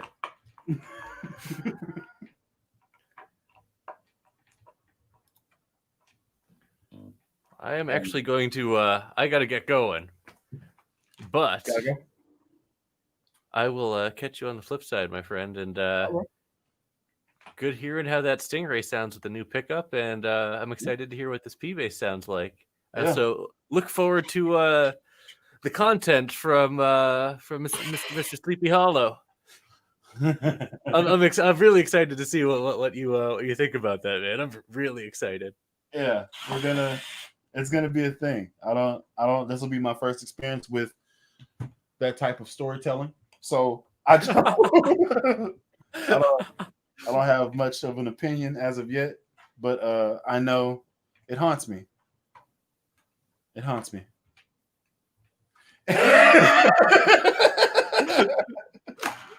So we'll see what happens with it. Well, I will catch you later. Thanks everyone who was chatting me up and chatting us up and chat bully up. Yeah, see y'all later and bye. Awkward dismount. Awkward dismount. Okay, now we're walking in the parking garage. Oh, you're going this way too? Oh, but I already said bye to you. That's awkward. Get out. Just come out. Yeah, he had to go. He lives on the East Coast an hour later, and I think he has some family stuff he's got to do. So yeah. Let's see. Somebody just messaged me. What are we talking about here? It's him laughing. He hit me on Facebook. That's funny. Yeah. So I would say I would check out Sire. Easy. All right. Greetings from Istanbul. Hope you guys are doing fine. I have a check the Stiletto Extreme. Think about swapping it with a Sire M2 first gen. What do you recommend for playing arpeggios mostly? I think you're going to be losing money if you trade in that Schecter Stiletto. I think you should go and get it set up for lower action and then rock with that. Because the Sire M2 first gen, you're probably going to get for that one costs like $400. And then the Schecter I know costs over $500, $600. So you're going to be losing out if you go that route.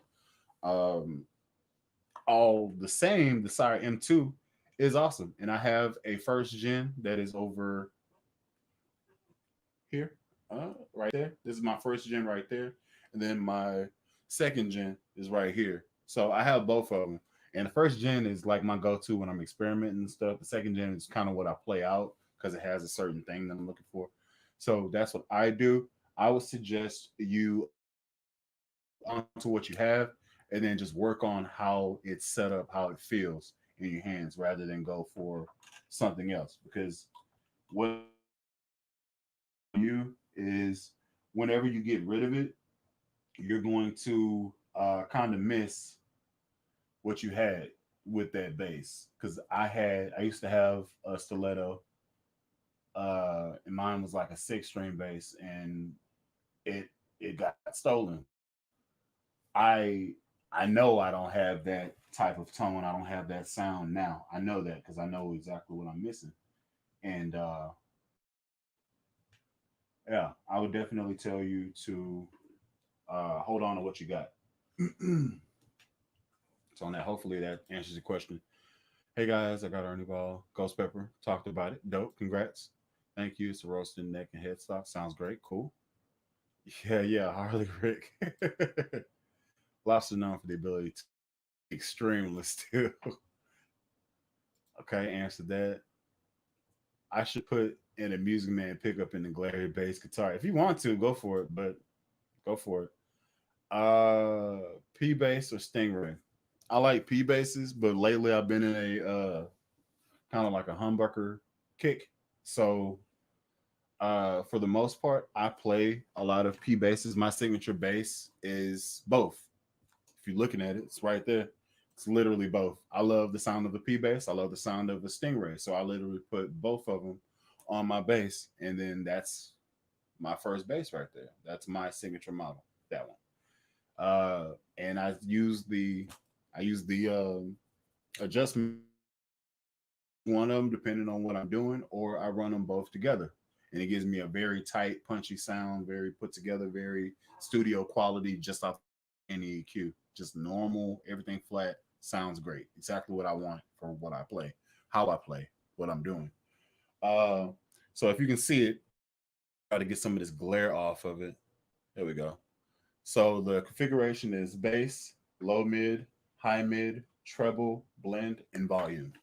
Just in case y'all didn't see that. So volume, blend, treble, high mid, low mid, and bass. And then this is a Music Man pickup, and it's straight up, not coil tapped or anything. And then this is a 5 string P bass pickup with hip shot hardware all the way around. But let me go ahead and get into this. So there's 2 leads coming off. So I'm going to need to take both of these pots and bring them into one single pot, and then probably because it's not going to stay if I just twist it up. I don't believe so. Let me bring it here, and then let me take both of these are coming from it. Yep, both of these are coming from it. And then let me take this here, and then let me pull this here. Okay, so boom, boom, and hot. Let's get these pickups so I can put these fatty. Ooh, magnets. Put these fatties in. That should be real nice. Let's go ahead and loosen this up. And let's go to the next one. Thank you so much for answering. No problem. Who made it for you? Your signature bass? A company called Archetype Guitars. It's stationed here in Tulsa, but you can get to it. Um, the prices for my bass and all that extra stuff is on the website archetypeguitars.com. Let me put it in the chat so y'all can see it. Maybe like send y'all over there.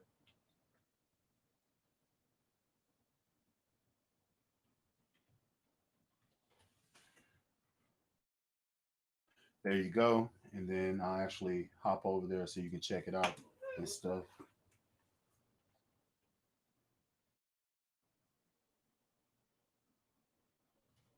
ArchetypeGuitars.com.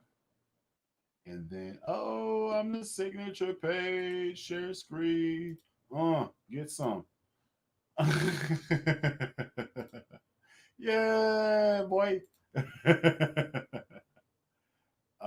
Let me do. Let's get a better view of it. Nope. Nah, you just need this. Let's get over here and see what we're talking about. That's my girl. That is my boo. So this is what it's going for, and it's completely custom. Customize everything about it, down to what combinations you want to use for the neck wood, your hardware, all that good stuff. And yeah,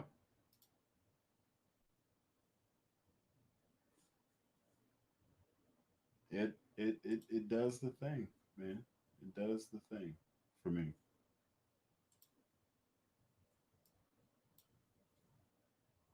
It does the thing. Hmm.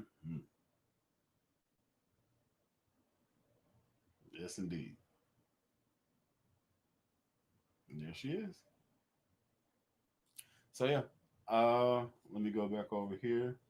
Let's go and check out some of the other stuff he did. I think is pretty cool. These are all things that he did, like experiment type stuff. And he does guitars as well as basses. And look at that.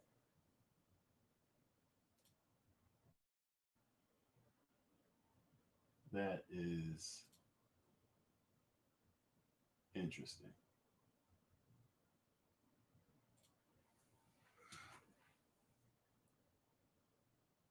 Set neck has the same type of vibe with the woods. So it's like walnut and purple heart string. That top, man, that top, and it's a matching headstock. Ah, so gross, so gross. Yeah. So what else we got here? That's a cool one. I heard that one. I heard this one today. This guy also he is a he plays in my church, so he kind of does all of his his prototyping live, and he played this one today. Jeez, yeah, it's a screamer. It's a screamer. So yeah, has that thing, man. Has that thing. And he did all that himself. So yeah, that's the company I got, Archetype Guitars. And if you ask for the BTK5, he'll actually make it exactly like mine. But if you want some, modifications or whatever you want to the actual bass, then he could possibly make those changes in the design for you. Sure, it's going to cost a little bit extra, but he can make modifications to what he did on mine for you. So yeah, get these pickups out because I've been dilly dallying this whole time.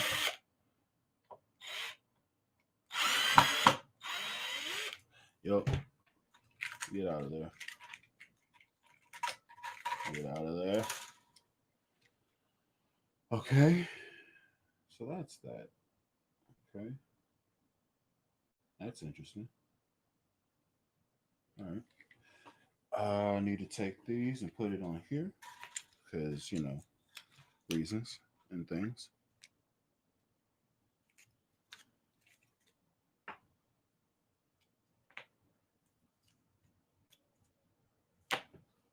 Oh, it's not going to stick.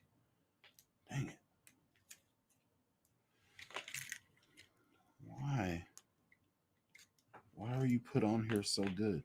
I need to take you off to use you again. Darn it. All right. So take that off. Taking the springs off, taking the screws off. Here we go. There we go. Boom. Boom.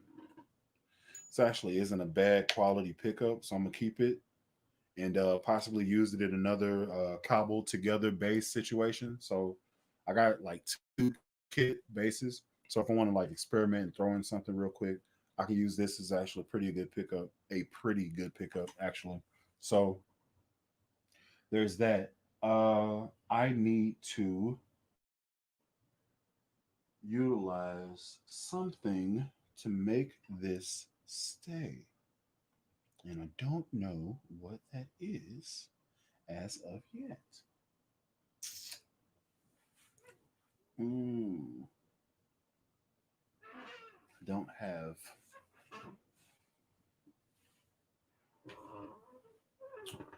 Yes. I need either double sided tape or some type of glue composite. I do have double sided tape. All right. Let's go get it. Y'all hold on.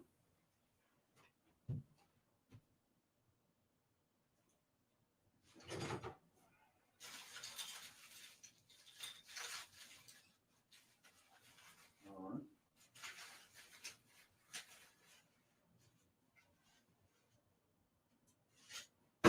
Yep. Good to go. Had to go delve into my bag of swag.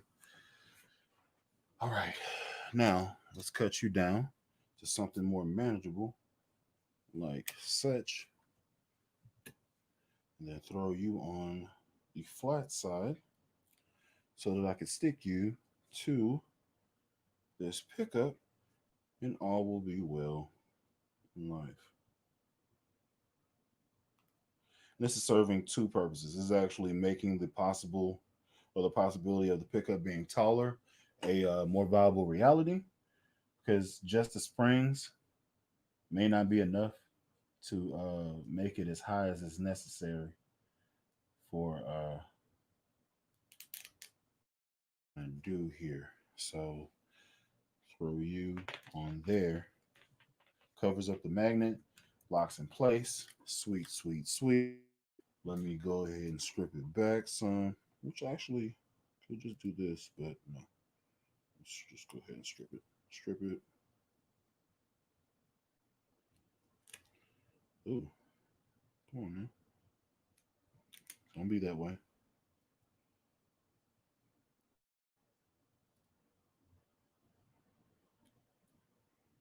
There we go. It's actually a 20, so 22. Okay, cool. I didn't know that.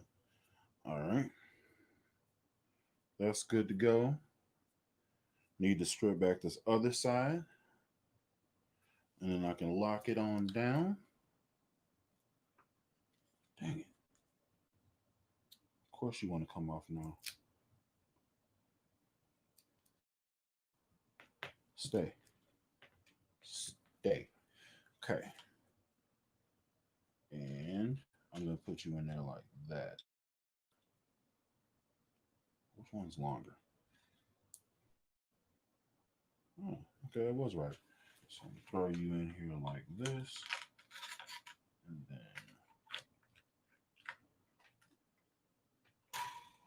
fudge cake. Being like that. Put you over here. Why'd I do that? Now I gotta take it back out. Whatever. I'll get back to it.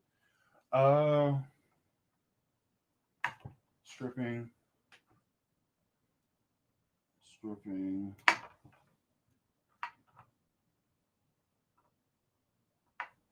Stripping.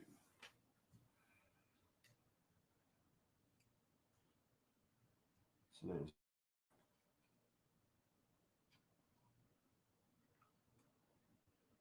This is bridge ground. All these are going to be tied together.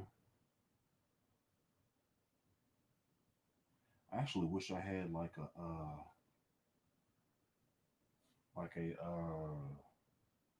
wire nut. That way I could just twist them all together rather than have to worry about them all moving and stuff. Just lock them in place. Twist these together.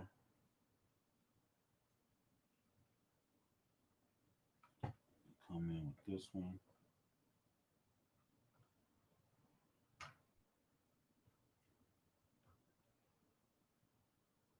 And finally come in with this one.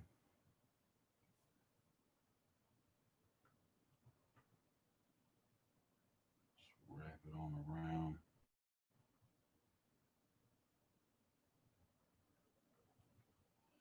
All right. All those are jointed now. Cool. And now comes the soldering bit of business. And I need water. Here we go here. Okay, that'll work. Water from a sponge so I can clean this stuff off. And this blanket is water resistant. I didn't know that till now. So there's that. Good to go. Clean, clean, clean. Tip thinner. And then solder.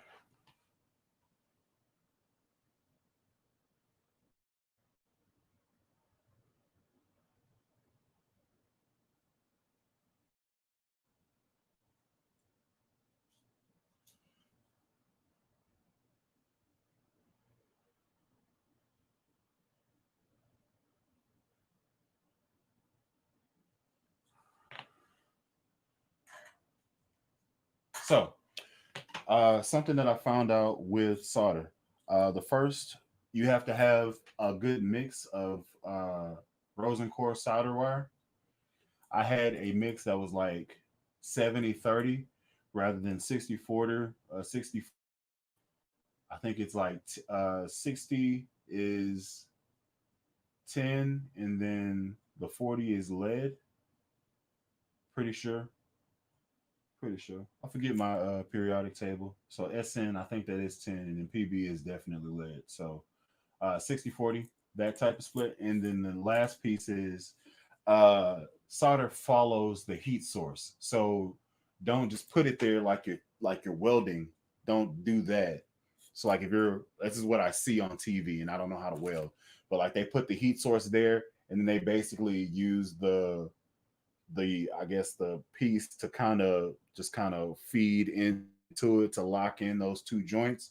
For this one, it's kind of like you put the heat source behind the wire and kind of uh, touch it to the front of the wire, and then the heat travels to the heat source, locking in everything. So whenever I did that, I put the heat source, which is the solder iron tip, to the back of it, and then kind of touched on the side of the iron was to like make it melt. And then I basically kept pushing there and just raised and brought it up the wire, and then blew it off so that I'm not breathing in the smoke, which is toxic, and also to help cool it faster. So now that I have a joint that is completely locked in place, now only thing I would have to do now is the heat shrink and or tape.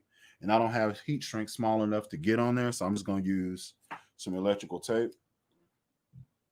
Temporary solutions. I don't plan on people seeing this, and I don't plan on getting rid of it. So to me, it's not that big a deal. But if you have heat shrink, look better, and you're just that type of person, you can definitely do that on your project.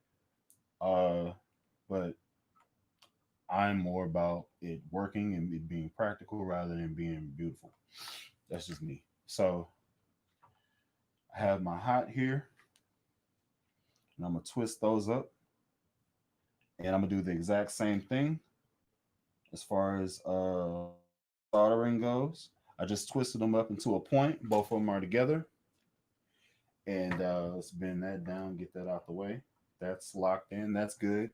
And then I'm going to take my solder, push that in a little bit, have a little bit less to work with. And I'm going to take my heat source, boom, boom, re-10, re-10.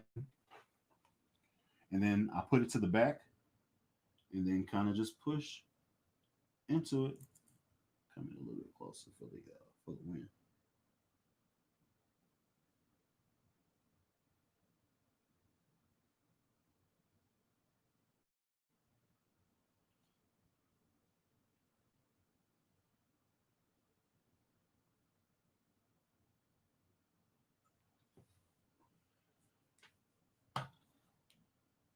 So what you might see is the smoke coming up, and as the smoke is coming up, I'm blowing in the direction to get it away from me and my eyes and my nose, and I'm blowing that way.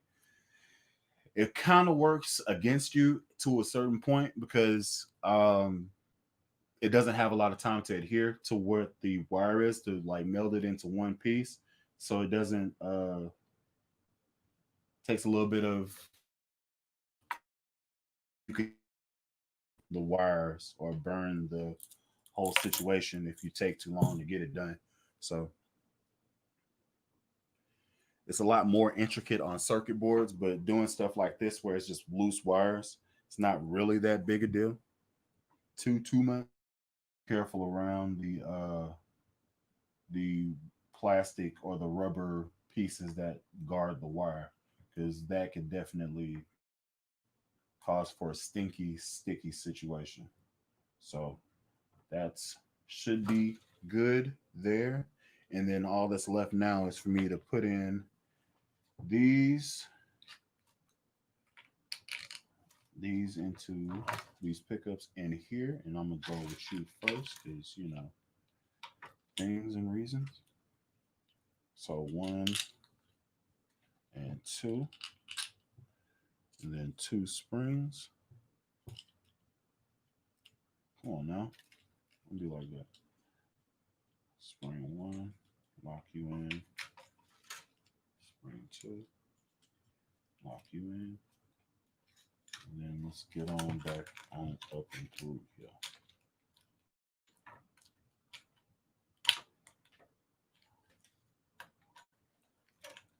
Come on, man, what you doing? What's happening? Oh, come on now. Murphy's Law. If anything bad can happen, it will happen. Come on now. I'm proud of that. Let me be great. Let me be great. Let me be great.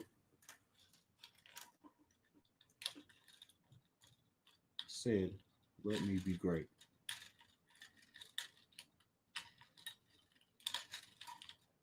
All right.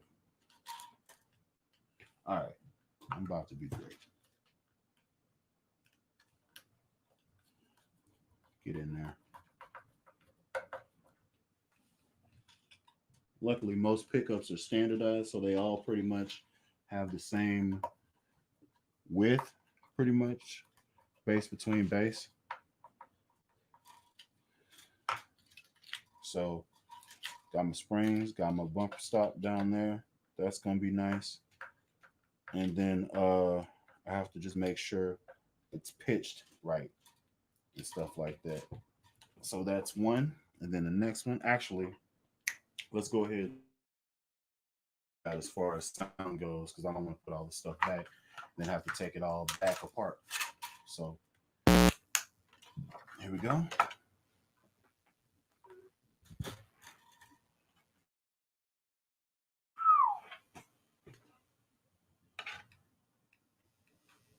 Now, why are we like this?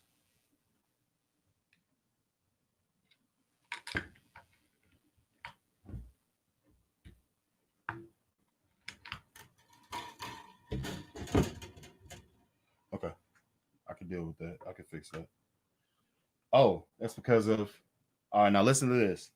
What I didn't know is if I turn this up, the interference from this, my soldering station, could cause this. Experiment time.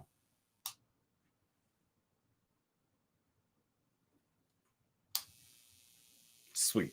So, thought there was a problem. No problem. Good times. And I found that out uh, doing something on a video that's going to be coming up on next Monday, not this coming. So, yes, everything is good there. I just have to go and put in the pickup here, force this thing to let me be great, just force this greatness upon it, and then let's move on. So here we go. This is spring. Lock that in with the finger. Spring. That's locked in. Okay. Put that on the side. I don't want to get caught up. Dang it. Spring. Oh, y'all. Ugh. You son of a gun. Let's go. Oh, don't you play with me here now. Give me the thing and do the stuff I tell you to do. Now, you in there. You get in there. Just in case you didn't know, if you don't talk to your bases while this stuff is happening, it's gonna take over. You gotta show the thing who's boss. So I spend a lot of time talking to my bases. They all have personalities. Some are more ornery than others, hence their names. Some they just don't do what I want them to do. I can't get right, and it was just the base itself was constructed weird, and I always had gremlins with it, always. So I got rid of can't get right and opted for a different base, and conversely rather, that actually catapulted my channel because the base that I got was a Sire V7. Get on in there.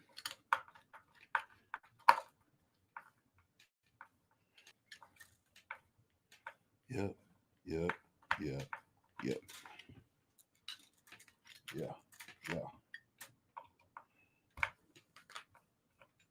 Mm-hmm.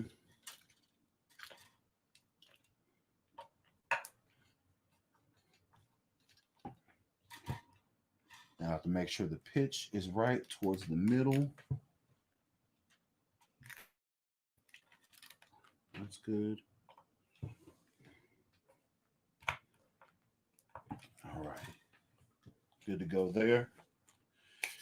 Now all that's left is to I guess I can go ahead and swap out the pick guard, but I'm not sure that's going to fit right now. So let me give it a test fit.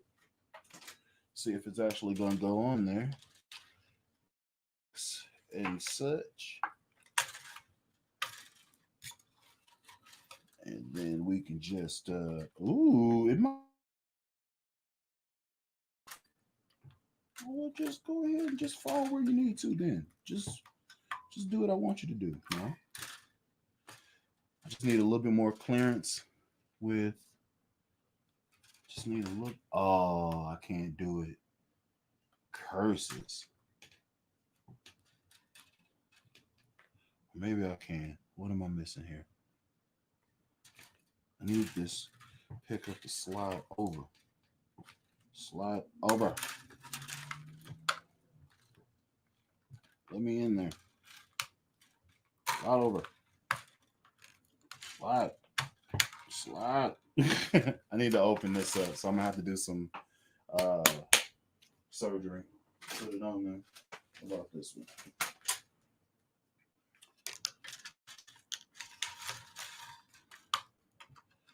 Okay, pickups. Almost. I have to do some surgery on that one too. Oh, good. it's just almost there. Just almost there. Almost there. So yeah, I have to do surgery on that. But until then, I'm gonna leave it like it is with this natural, with this tortoiseshell pick guard, and just let it do what it does. And I'll come back and revisit that whenever I do the next little workshop situation. Now, hopefully, I've done the modifications necessary for me to just drop this on top of the new ones, because I don't want to have to deal with this regarding the new. Oh snap! How'd I do that? Come on now, don't be that way with me. Let me in here. Okay, okay. Let me in. Okay. Now you tuck in there. Y'all nice and tight and snuggly. All right. There we go. Then the rest of this is me setting up the pickup height and then doing the pitch for the P pickups. Until recently, I didn't know that P pickups, until I got this fender and it was already pre-set up. P pickups are pitched high in the middle. So the reason why they're so mid dominant is because literally the magnets in the middle, like this is one side, this is the other side, they're literally pitched up to the strings. So the strings are like this, right? And they're literally pitched up into the strings, which is why they're so mid dominant. That's why they stand out so well in the mix. And there's always an inherent mid range there.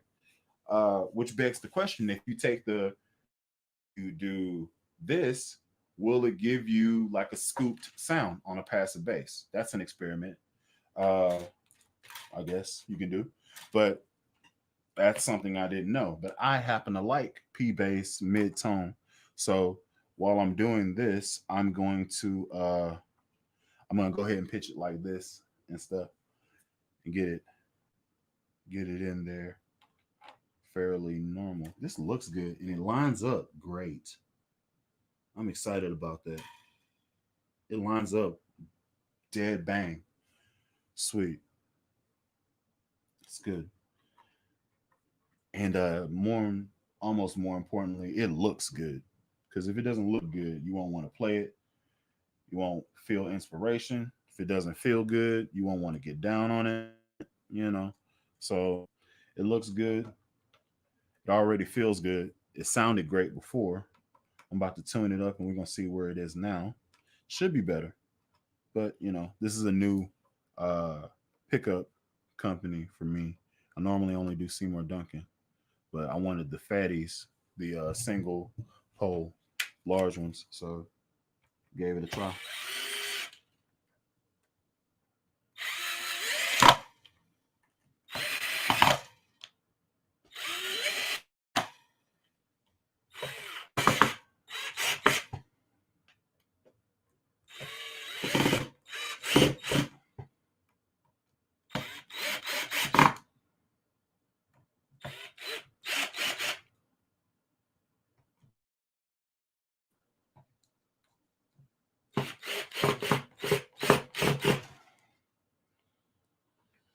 One last screw. And then we are golden. Rest of it is tuning, and then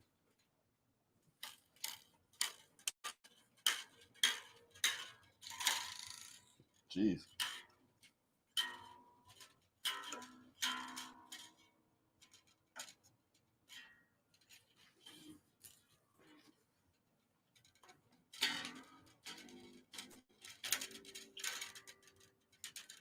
And then let's see what we got while I'm doing all this.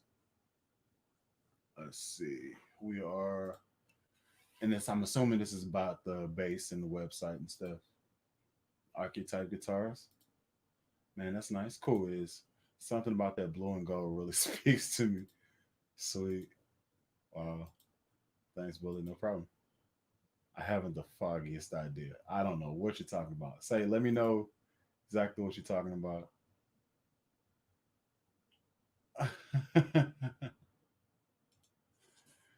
Yeah.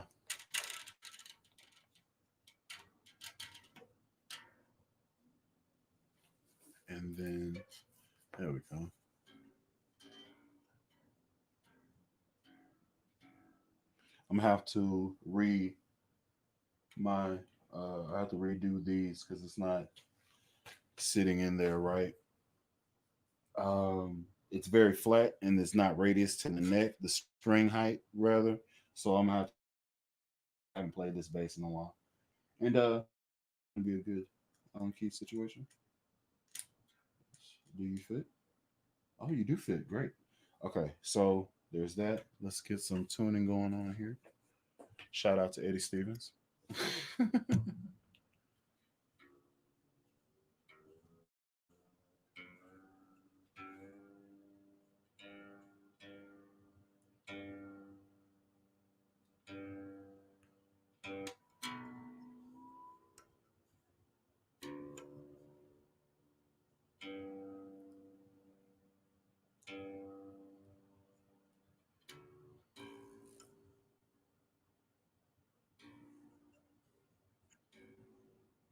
Okay, let's get a situation.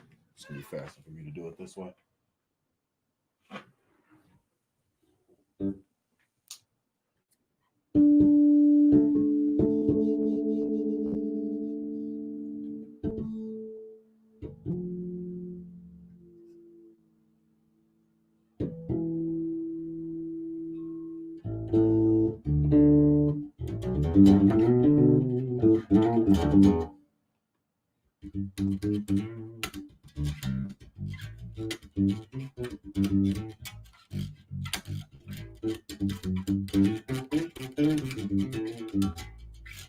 Sounds good.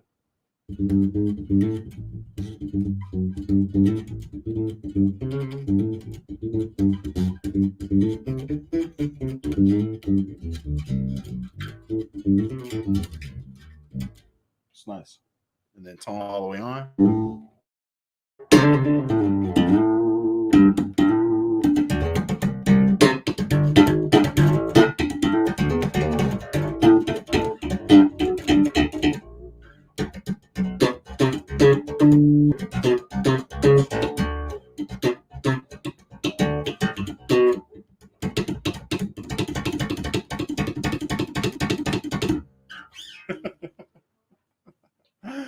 Ah!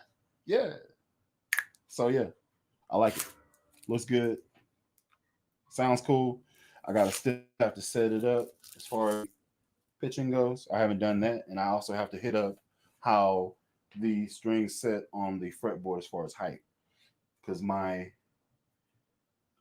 A string and my D string are lower than my E string and my G string, so it's like perfectly flat, and that's weird. So I'm gonna go ahead and do that over here, and then but first, let me get this pickup situation locked in here nicely, and then I'll move on to that next little bit of situation in a second. So that's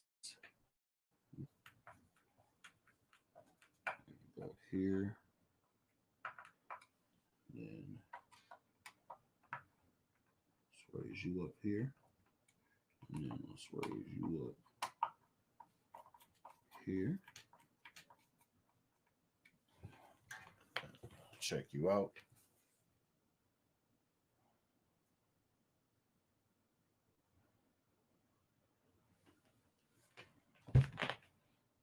Bring you down, and then bring you up a little bit.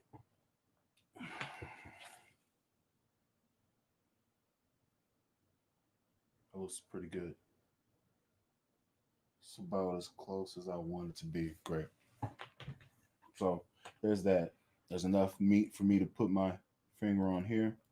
That's good. Also would like it if this pickup, if the freaking magnet would stay in the housing, that'd be cool.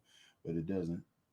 So I might take it apart later on and then put other shims in it to force it up so it stays there.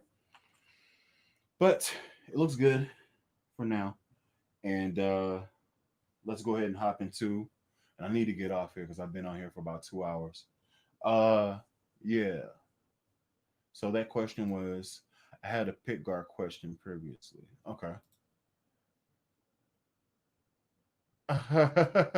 It's all good, man. What's happening, Bully? What kind of bass is this? This is called a Donner bass. I got this off Amazon and it was like 116, 117. I'm not sure if they still sell them.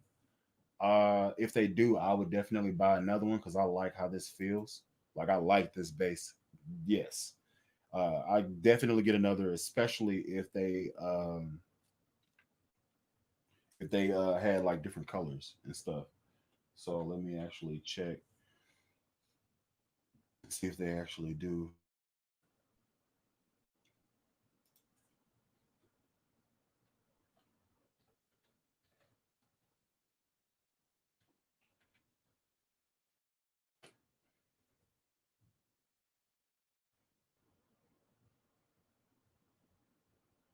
Okay, they got a bass guitar gig bag. I'm looking at guitars, I'm looking at strats, looking at amps, looking at chords, looking at ukuleles, electric drums. They all over the place with it. Pedals, headphone amp, studio monitors, headphone amp, acoustic guitars, pianos. I asked for one thing and one thing only. Give me what I want. Okay. So I don't see them with the bass guitar anymore. They do have pedals and they do have lead guitars, different iterations of them.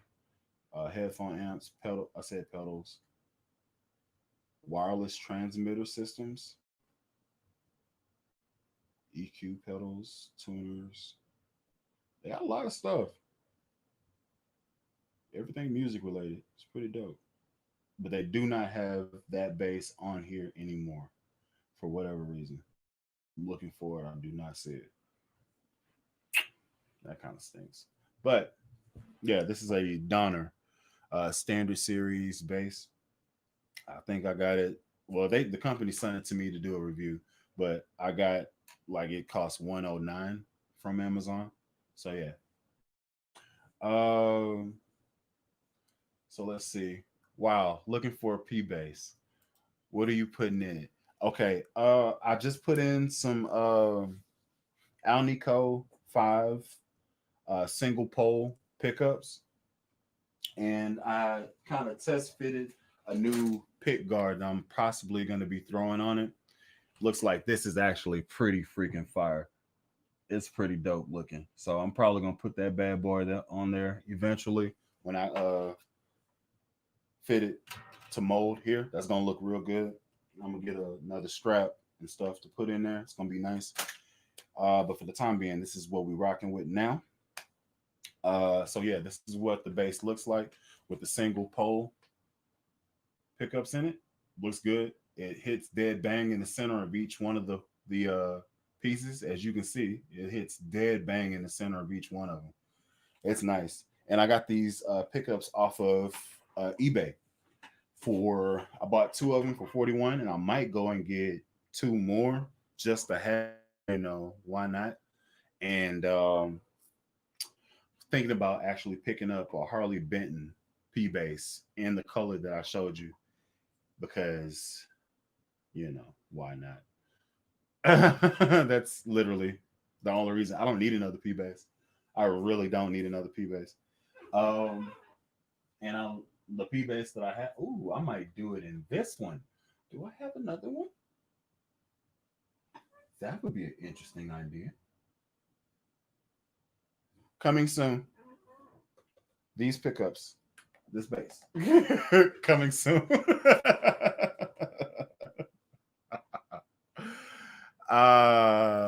Actually, where is the second one? Because if that's the case, I can go ahead and swap them now. I've already been on here for 2 hours. Anyway, so let's see. I still got to do the bridge adjustment. Let's go ahead and hop into that. And let's see what y'all are talking about here. So that's what I'm putting in it. Night guard. Appreciate it. Thing and magnets to the pickups, to the pups. Nope, not in this one. everything was pretty much solid before. So all I did was cut the wire and then strip them all back and then just wired them into, not on the pots, but I just wired them into the wire. Like I wired this pickup into the wire that was exposed. So saves me a little bit of time, and I don't have to mess with the pots and possibly overheat them or anything like that. So yeah, that's my method for how I'm doing it moving forward. It was easier. I didn't have to worry about being precise and possibly overheating a potentiometer and messing it up or anything like that. All I did was just strip back the wire, twisted them, put them together, taped them up. Next, and it worked. So now what I'm doing is kind of getting my radius together, as the strings and stuff sit on the fretboard. So generally speaking, these two strings are the highest and these are the lowest generally. But right now, these are lower than these for whatever reason. I don't know why. I could have been messing with it. Who knows? I tend to do stuff like that. So tightening these up. I'm not really worried about breaking them.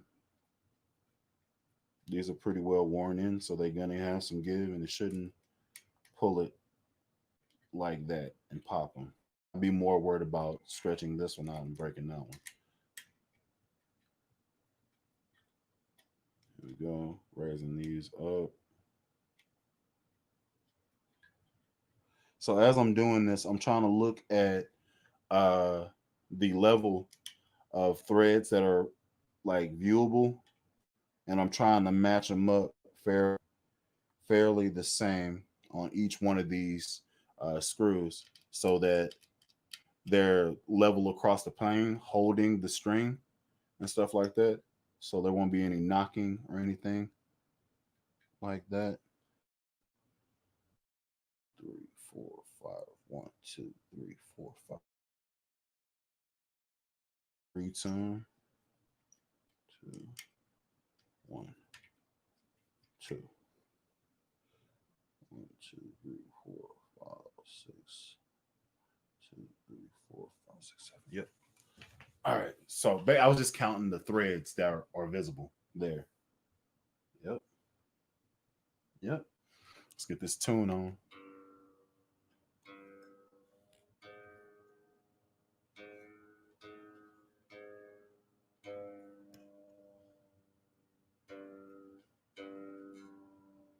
Now you know good and well that is not a B. Come on now. Act right. Here we go.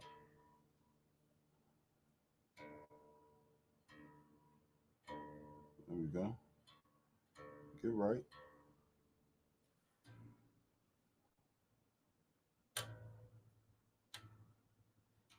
Okay, that's enough of that.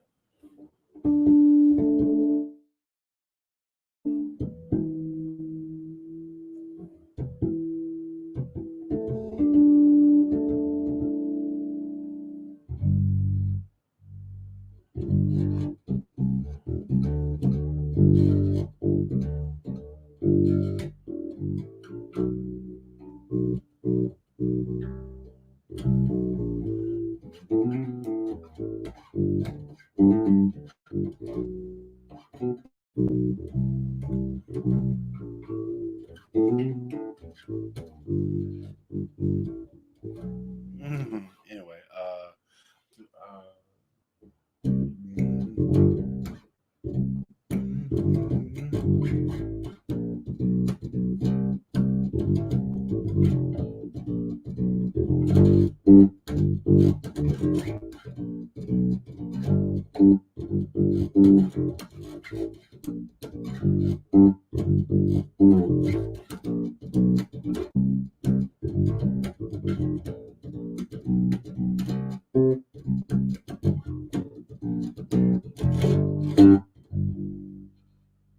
come in with the Motown.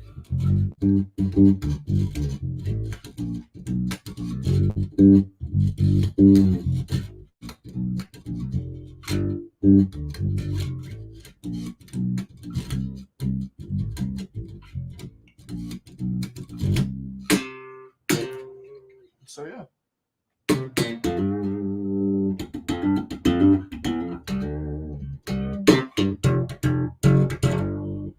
think it's good.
I can dig it.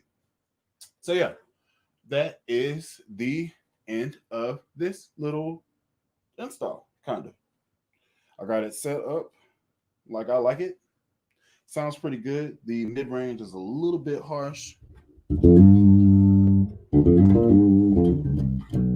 It's like it's not as pronounced. But that's not as pronounced.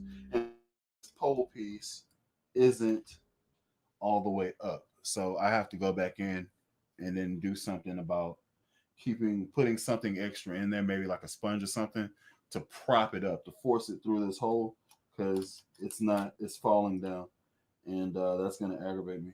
But this is all the way up there. But yeah, I'm gonna have to take this off and then redo that. So I'm probably gonna do that at a later time, probably tonight, because my mind won't stop going. So that's probably what I'm gonna end up doing. And then for my next project, I need to see if I know for sure I have a Seymour Duncan pickup that's over there. But more importantly, I have another one of those pickups in here, I think. What did I do with you? Are you back here? Nope. Nope. I have to find you now because you're going to get put in the base. I have to find you. Y'all bear with me. I'll be right back. Where are you?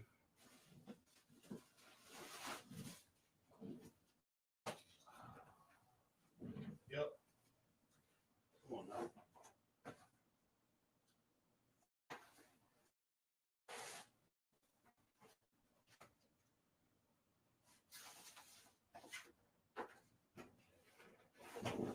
Yep. I got you. Mm-hmm. Mm-hmm. Yep. I like it. This is it. These are the pickups that are going to be going in that loom right there.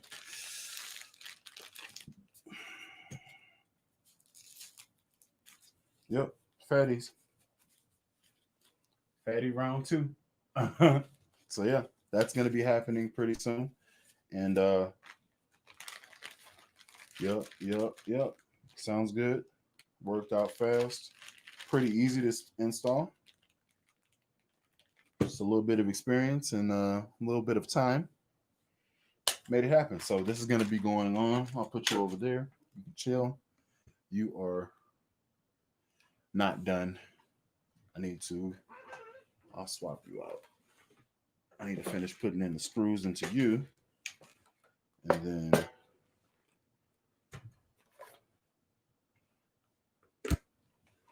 so that's happening.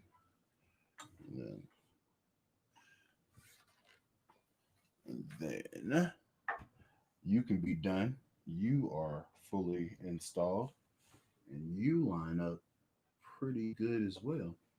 Actually, you line up really well. Actually,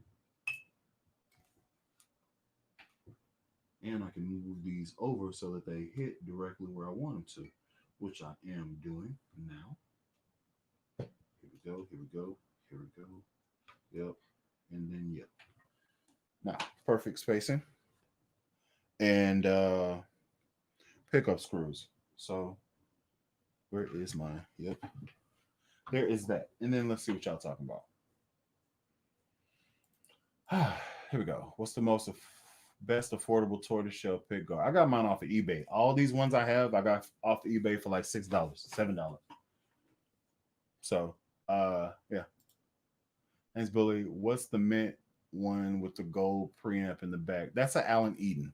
So we're talking about this one. This is an Allen Eden bass. I got this off of Reverb. Came with a case for about $4.29.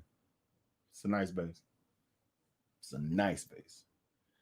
This was before I got my signature bass. That one was one of my go-tos aside from my sire. So like every Sunday at church, I'd be playing either this one or one of my sires. But like as far as looks go, that's exactly the statement I want to make. It's pretty, it's loud, it's punchy, does exactly what I want to. It's nice all around. I actually need to put that one on the bench because it has a strange little thing about it where if you turn the blend knob to the front, it goes to the back pickup, and if you turn it to the back, it goes to the front pickup. So it's like those leads are swapped. So put it on the bench while I have everything. I probably will do that now that I'm talking about it. Put it on the bench, pull it out, swap it around, and then reland it and stuff. Since I got it out, I might as well use it. I have to end up putting all the stuff back anyway. So let me go ahead and do that and stuff. Okay, so future plans for this bass.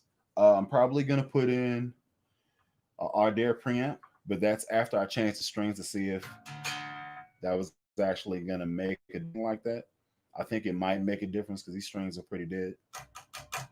They're pretty dead. So if I put some new strings on it, it might bring it back to life, and I might fall in love with it. Maybe, who knows? But I'll definitely dig it if I put an Ardare preamp in it and stuff like that. It could definitely be a gigging 5-string bass. Like this is my beater that I take around. I don't really care about it getting messed up or anything like that. Yeah.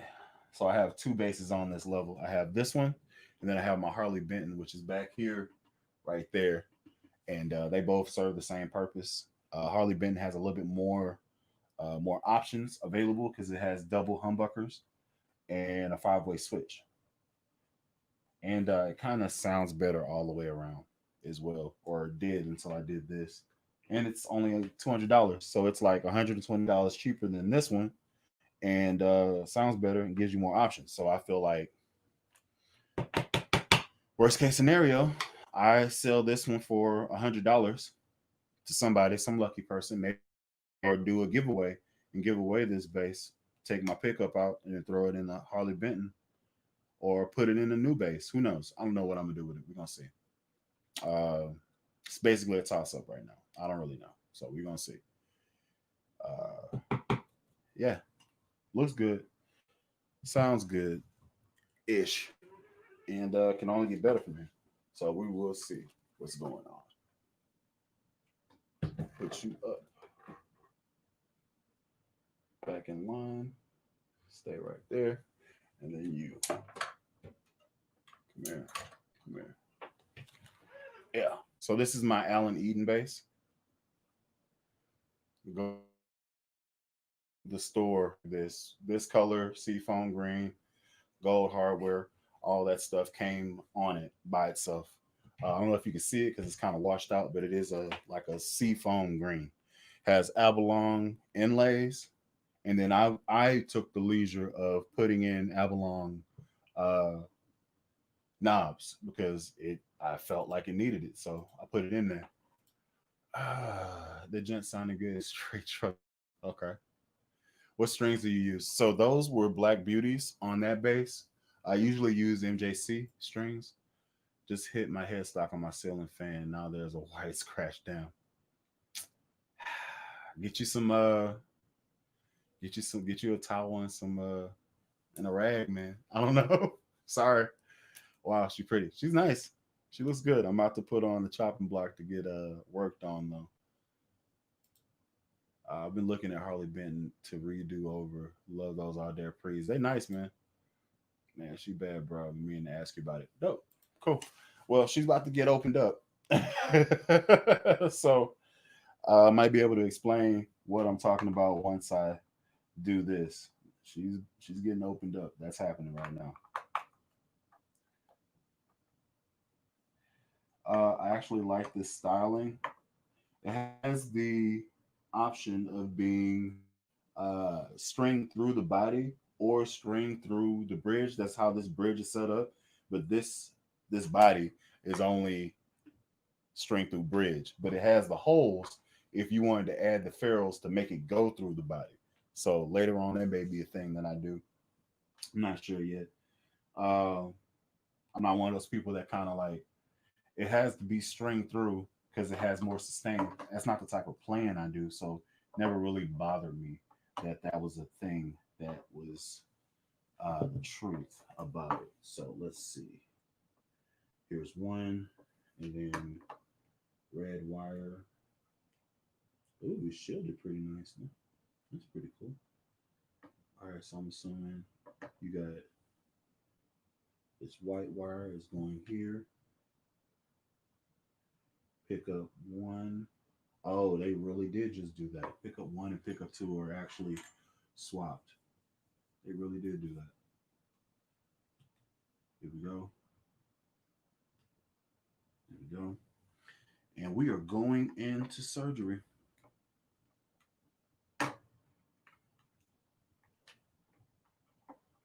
I'll set this up better.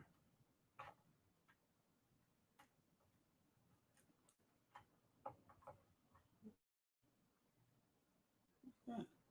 What is that? What did I just do?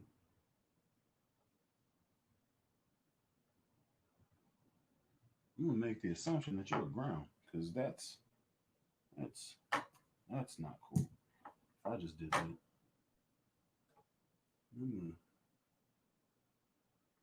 I'm gonna, okay.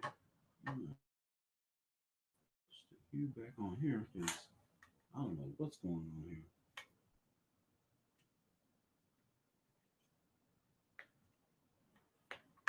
Me doing surgery, messing up stuff. Y'all be careful.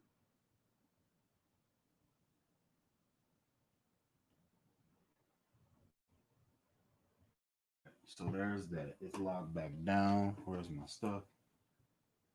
Basically, I'm just gonna come and glob some more over it.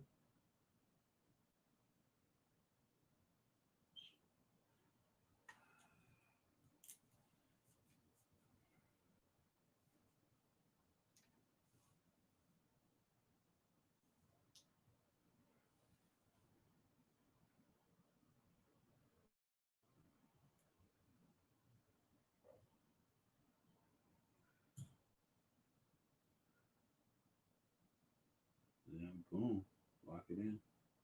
Lock it in there. Lock it in.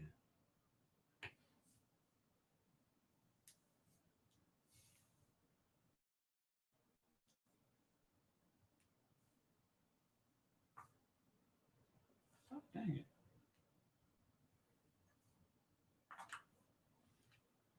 So you're locked down. Cool. Now I need to get some more room here so I can pull you out.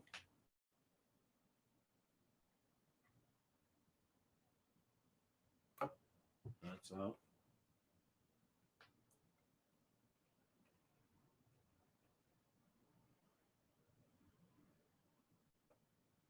That's up.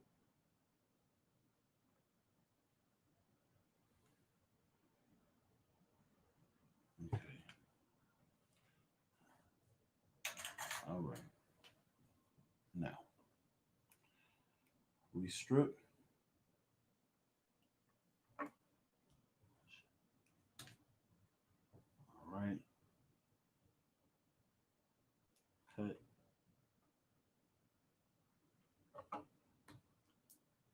We strip. Go.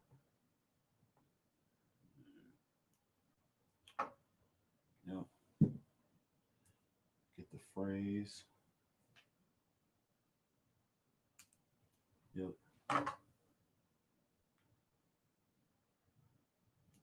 Phrase off of there. Make it clean, make it clean, make it clean. Okay, so this one is pickup 2.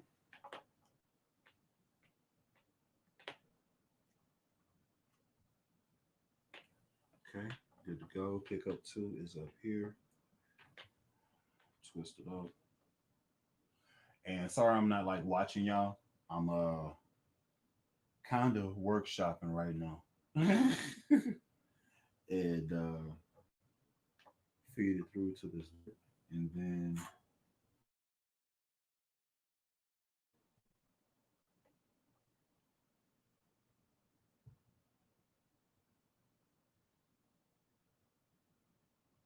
okay.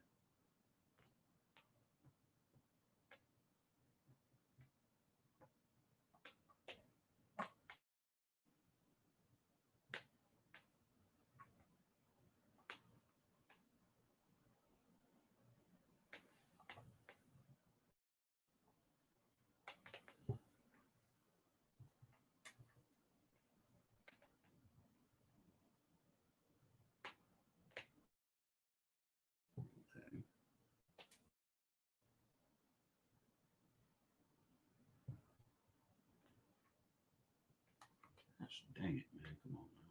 Let's go. Okay.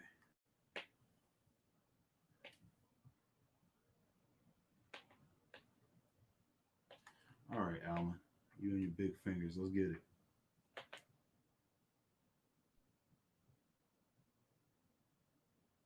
Let me in. Yep.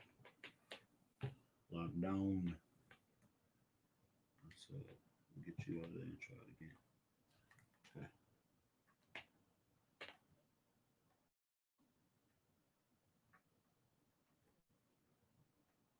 Okay. And then let's go ahead and trim it up a little bit more.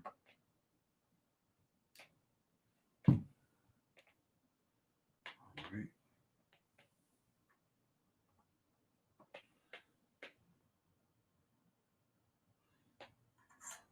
Let's get it. Let's get it. Let's get it.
This is taking far too long to do. This isn't even that hard.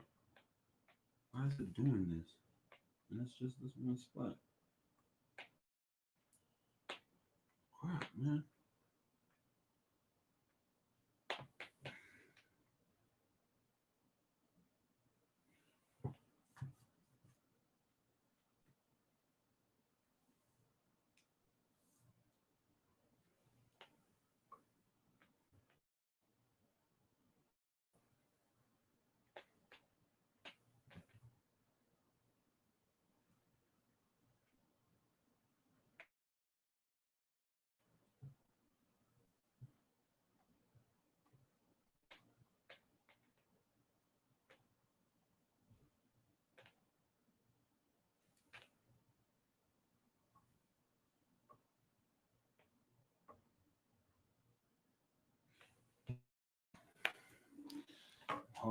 ain't mess it up.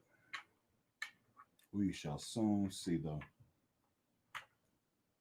If I did, me trying to figure it out, it's not gonna happen tonight. I will definitely be buying an Ardare preamp for this because I am not doing that. Not doing that again.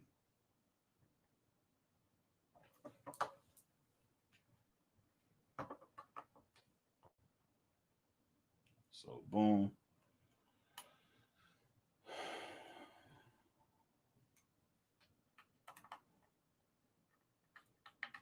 Go.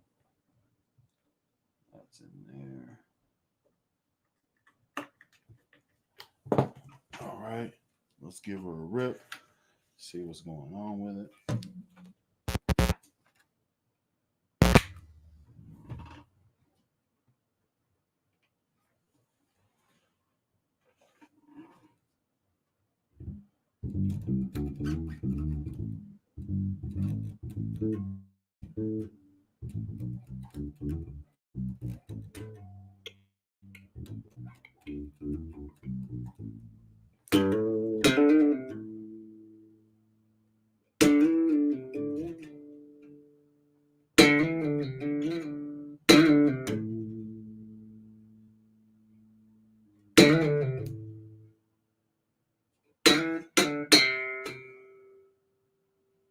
Preamp works. Okay, moment of truth.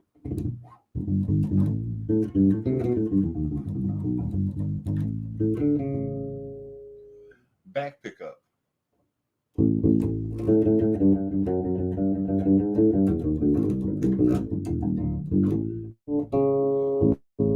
Front pickup.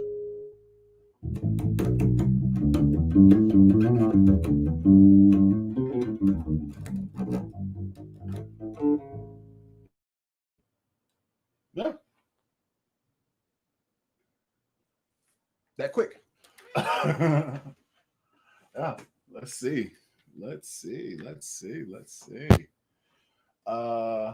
I have pickups that are coming from the same company. I have pickups from the same company, so that's fixed. I'm happy about it. Pickups are coming from the same company as the P base that I just worked on, that I have to take apart and redo the how it's sitting in there. Oh, I didn't put in the last screw. It's right there. Okay. But more importantly, Frenchie is being worked on. Let me pull her out. I've done upgrades. I done an upgrade to her, and she's in the process of pissing me off incessantly because how I have the preamp in there, it's forcing the jack out of the socket.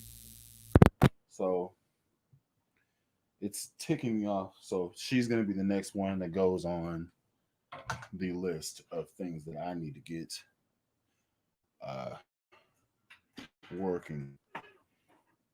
Frenchie. So yeah.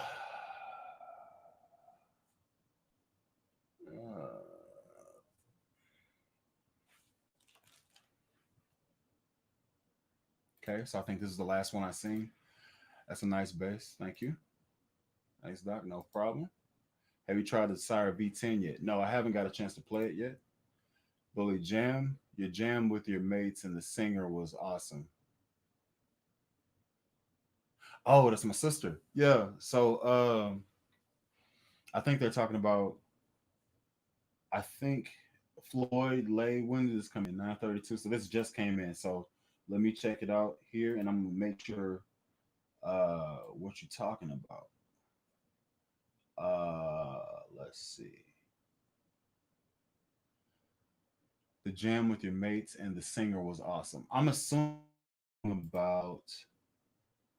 I think you're talking about that one.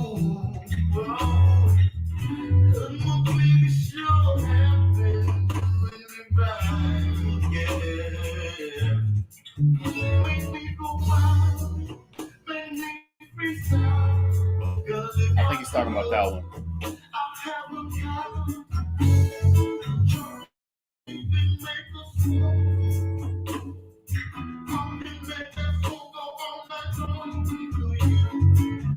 Yeah. So that jam actually happened because uh that video was him as a person. His name is Phil Wade. He was viral about 8 years ago, 9 years ago, somewhere in there. And he got big for doing Trey Songz impersonations.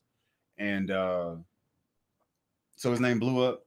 And he never had like drums and a bass on it. It was just Dero, who was the acoustic guitar player. He would just have Dero just freestyling some chords, and he would just hop on the mic and just make up a song off the fly, like on the fly. So that was one of the jam sessions that he did, and it was one of my favorite ones because it's the whole thing is a whole bunch of jokes. So it's extremely funny the whole way through. At least to me, it is. So um, that was the whole thing with that.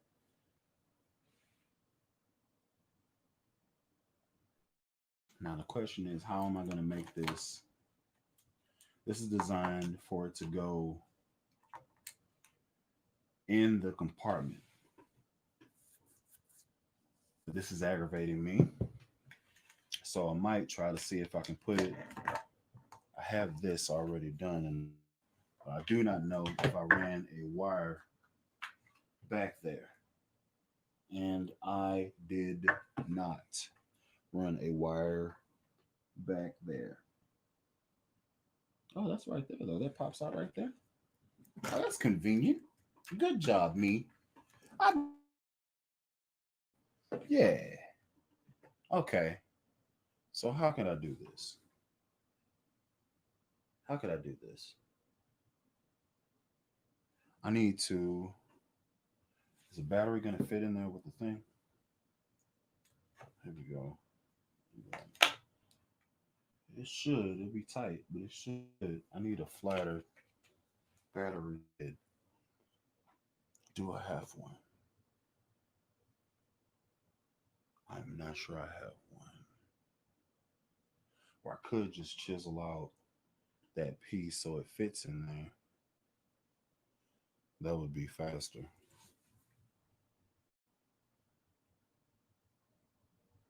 Yeah, let me do that. Alan, do you have the opportunity to be lazy? Yes, I do. Alan, do you want to get this done right? Kinda. Which one do you care more about? Getting it done quick. uh yeah, this is my relict bass that I reliced in myself. I beat it up and scratched it up and sauce. I like it. It's cool to me. Uh Come on now. Get out of there.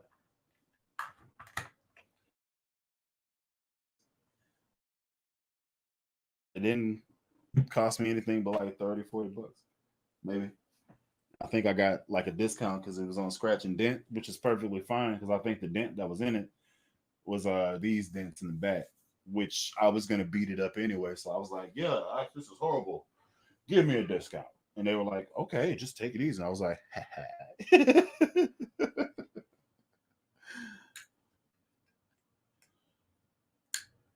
yeah. That's modification 101, baby. Doesn't fit. Can you put duct tape on it? No. WD-40? Yes. Fixed. Yeah. And then that's how you solve that problem. See, the problem that I had was the head that's on this battery, on this little battery terminal thing, is like maybe like an inch thick. See it out there? And that would have a hard time fitting in an ornament that looks like this.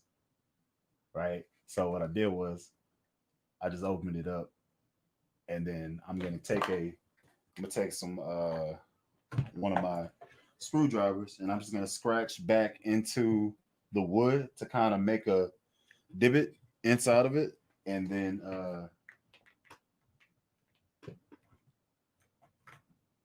do it like that. But this wood is so doggone soft. I can just, Jesus, this is craziness. Wow.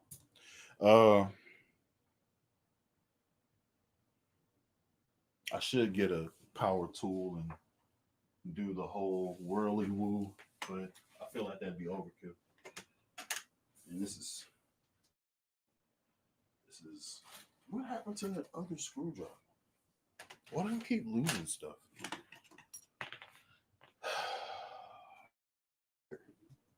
I drop. Are you down here? There you go. You're right here. All right. Now, Alan, do you recommend that I take a Phillips head screwdriver to my bass guitar and just, carve it out? Absolutely not. But this body cost me $32. So I don't really care. I don't really care. So it sounds good, but I don't really care what it looks like because it's supposed to look beat up and trashed.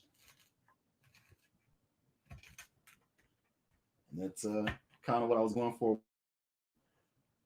I did want to go Seymour Duncan's pickups and their preamp, but I could literally anything and it would sound great. So I just didn't have a relic bass, and then this is supposed to be like my punk bass, my Gwen Stefani, if you will, my Avril Lavigne, my Robin, my Natalie Imbruglia. Why do I know so many pop singers? I don't know. But yeah, so I'm just basically digging this wood out, and it's soft. This is soft, like this is cheap. This is extremely cheap. I shouldn't be able to.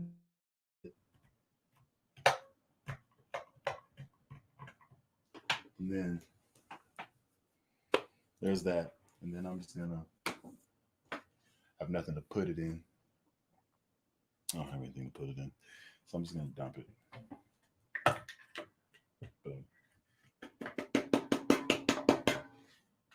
Yep.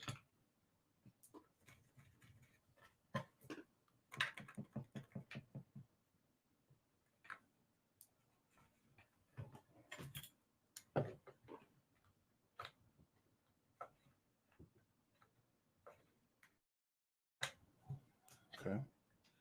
So put that one through. Open it up a little bit more.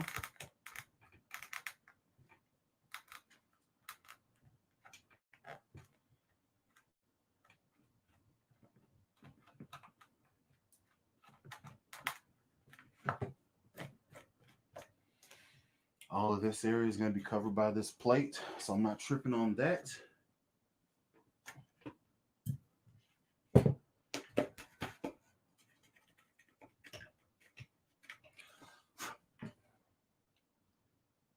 Okay. So now I go and get a. Do I have one? Yeah, I do have one. Sweetness. And it's about there. So I'll take this and I'm going to send this through side. Make sure that it actually fits in there. And send that through. So let me put it through here first. And then you do the exact same thing if you were turning a 9-volt system into an 18-volt system. You just add it on in there and stuff. But so this is just a 9-volt joint. So I'm just gonna throw this in there, and then I'm gonna lock this back down because I don't have a reason to keep it there anymore.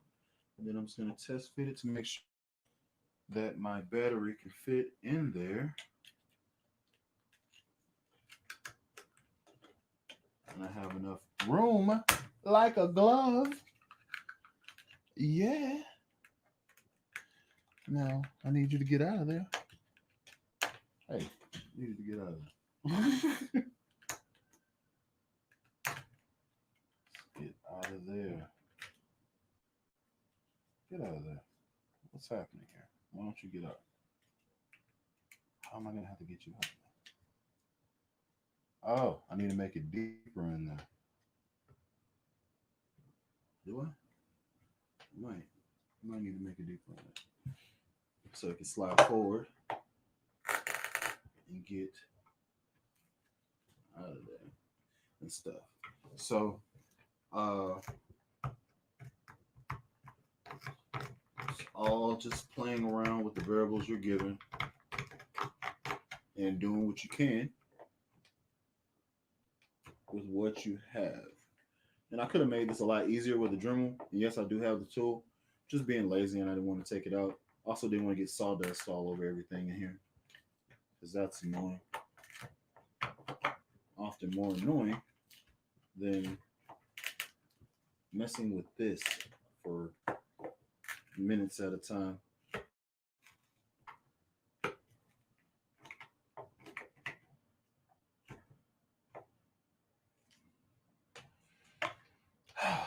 So yeah, I should have just got my Dremel and just been done with it, but I'm fully committed. I've invested too much time to do this now. I do have this though.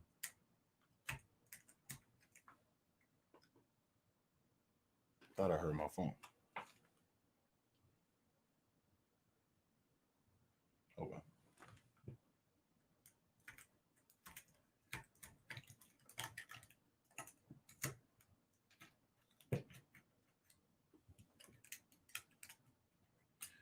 All right. And let me look back over here and see what y'all is doing. Let's see. The singer was awesome. Do you own a Schecter bass? I do not own one anymore. I have one of those 5-string bass guitar. The tone is not bad. Okay. Well, since the scratch is not coming out, I have an excuse to spray paint my bass the color I want it. Okay. Doctor and surgery. Anyway, I pick up and free amp. What kind of pickups? On this one is a Seymour Duncan. Uh, what kind of pickups do I use? I usually use Seymour Duncan, but the experiment that I got from eBay, and I might be posting a video on me putting together all the stuff, and yeah. So see what kind of pickups you use and where to purchase. Dope session, appreciate it. Hey, that's my sister. Sorry it's taking me so long to actually see this, Amber. I'm just messing with bases, fixing up stuff, and kind of talking shop. Seymour Duncan pickups more expensive than the Tone Monster. True, but they are pretty dope. And I used to have a ZX14R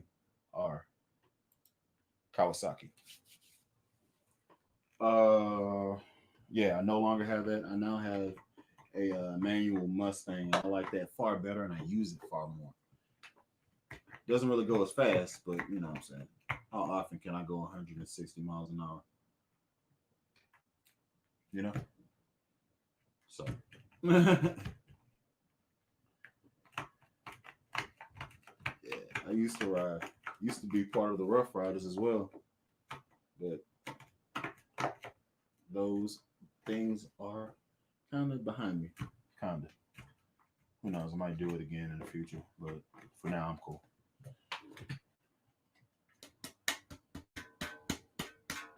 Get out of there. Okay. Don't want it in there. That's happening. And to cut here and then add on to this one, and I'll be golden because this will be enough space to do it. So I can solder these together, and then let's just do that, and then solder these together.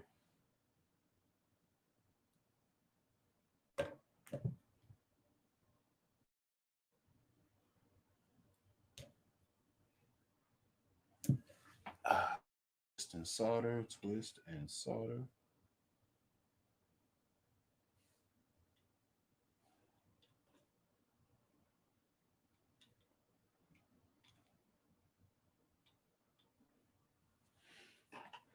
And flux. There we go. Go. Here we go. 10, 10, 10. We're in 10, 10. All right. Soldering situation. Started.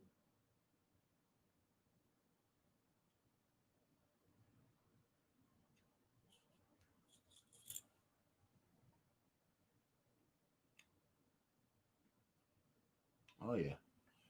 Easy money. Easy money.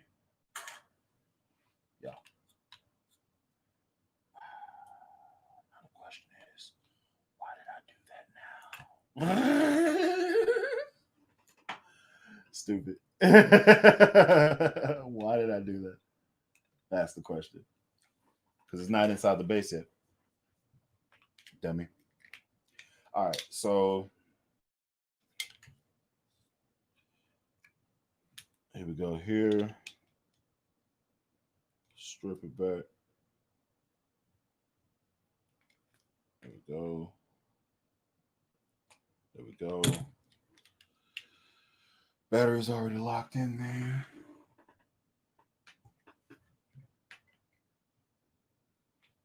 Push this on through. Gosh darn it.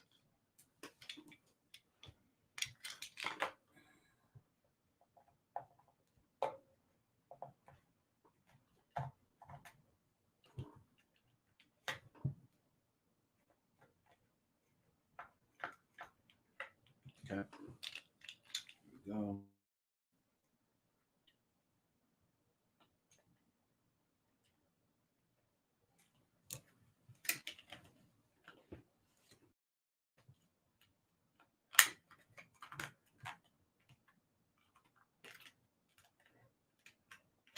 Okay. So that does it. All right, cool. That's in there. And I put red so it got hot like a mug. All right. And then take this black. Get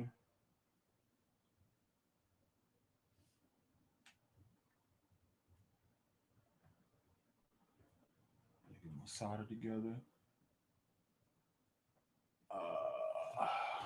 Let's see. 210? Absolutely not. Cool deal. Yeah, nah. I think the fastest I've ever been is like 170, 169, 168, somewhere in there. It's ridiculous fast. You almost feel like you're flying. You really do feel like you're flying now that I'm thinking about it. It was terrifying and exhilarating. If anything would have popped out on that street or anything would have popped out on that highway like a deer or something, that'd be a wrap for you, boy. Y'all would not see me. The bully the kid y'all know would not be here.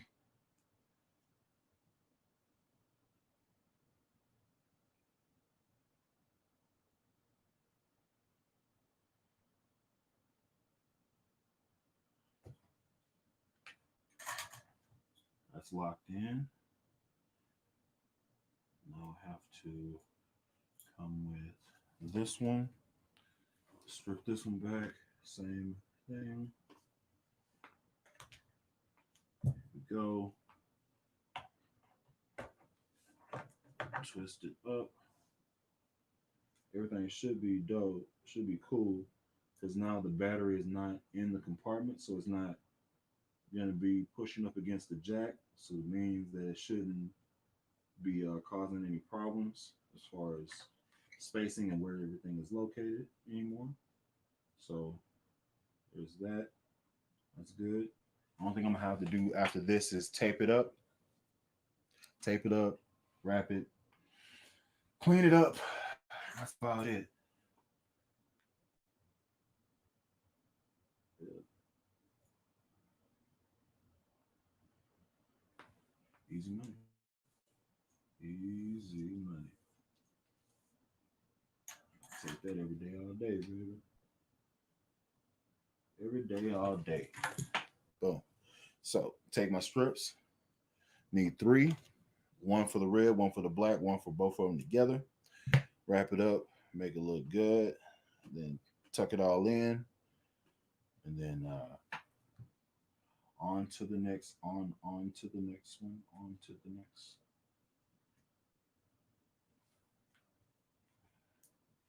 Yep.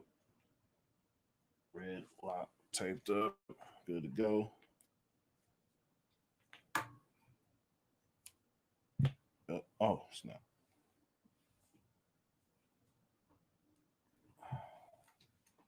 Black.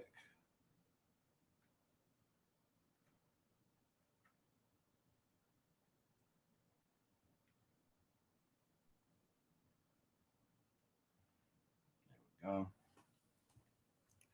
Now take another piece, wrap them both together, keep them out the way. Doggone it. Also need to get more tape because that isn't very sticky.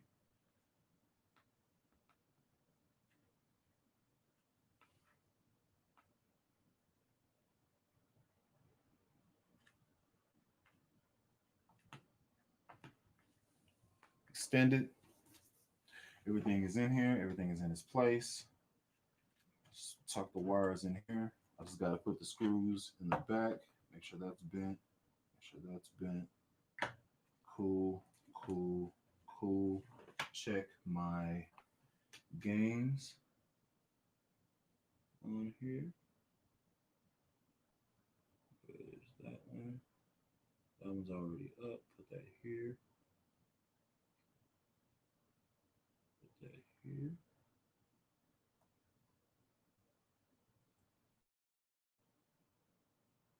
Well, let's do it that way. And then there we go. Just set my gains to the same thing because I have a balance knob. I have all these controls. So just making sure they're getting enough voltage is the biggest thing.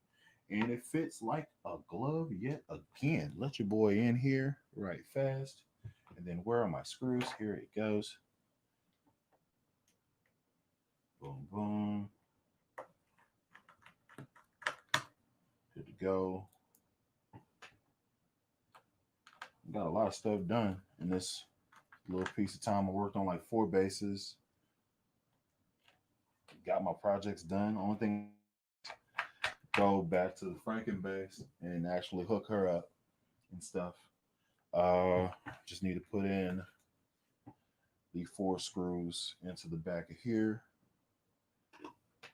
Lock that in place. It's good to go. It's good to go.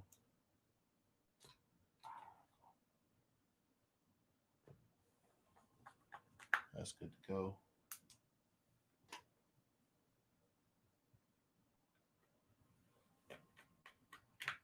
It's good to go. That's there. Battery comes out. A little bit of slack. Cool. Cool. Put it in. Stuff it down. Close it up. Good to go. Nice. And that was just me relocating the battery to a different spot. Let me see what happens now. It should light should pop on and it should stay. What is going on here? What is this now? What is going on with the jack? What is happening with my jack? Okay. Doctor's going back in.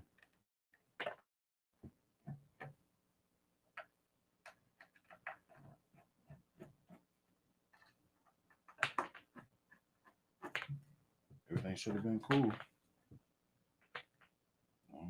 is messed up.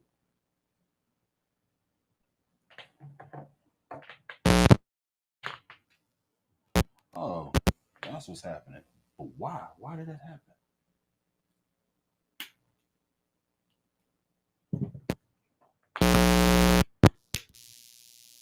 Good to go. There.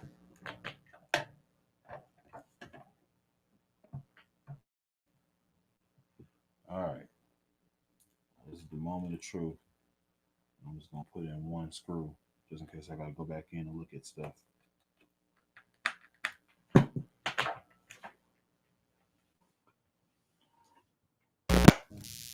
Okay. Oh.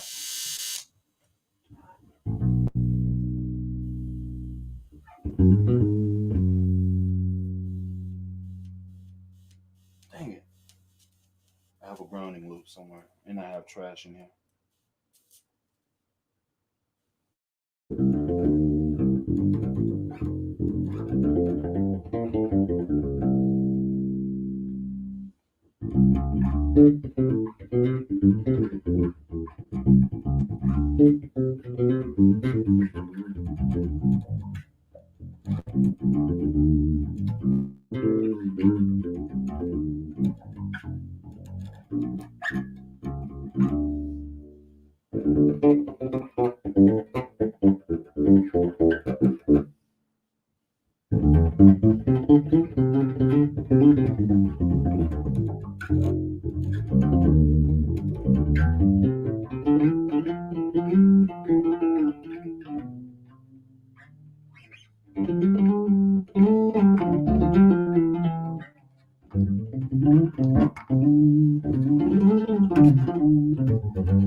This is the cord?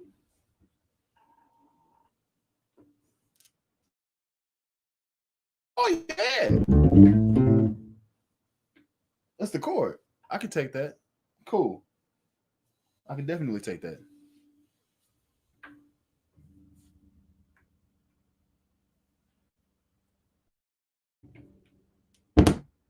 It's the cord.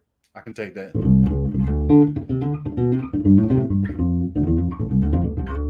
Yes.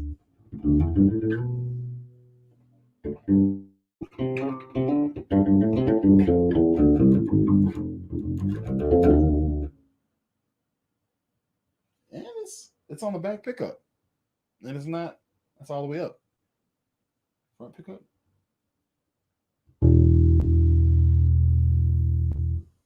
Treble.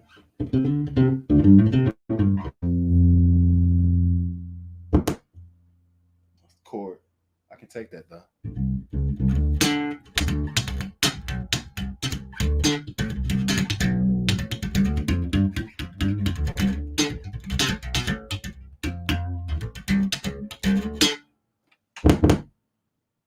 Cord. Sweet. You just scrap you.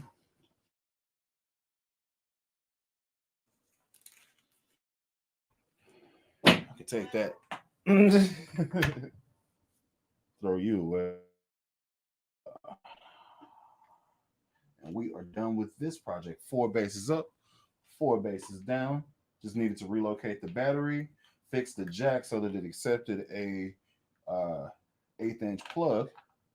Because like what ended up happening was, I think I bent the inner jack out so that the piece that clamps into the tip was like, okay, so if this is the tip and the pole goes down and it clamps into it, this tip was pushed that way, so the cord would just hit here and it would just sit there and it wouldn't do anything.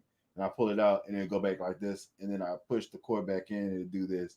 So I had to go back in and pinch it so that it would hit and seat where it's supposed to, right on the negative piece there. I think that's a pretty good representation of what I just did. And then this one is gig ready, beat ready. We out here in these streets. Out here in these streets. Frenchie is done. Seymour Duncan pickups, Adair, jazz plate preamp with high mid, low mid, treble, bass, blend, and a volume LED light to let you know where the battery sensor is, and the jack on the front, battery on the back, extended by yourself truly. Moi. Yours truly. Now, the other basses that I have in disrepair are this one, and this is a SX bass. You can tell by the SX bass, and I also have an Adair preamp in here. These pickups are about 4 or 5 years old, and they shouldn't be messing up, but they are.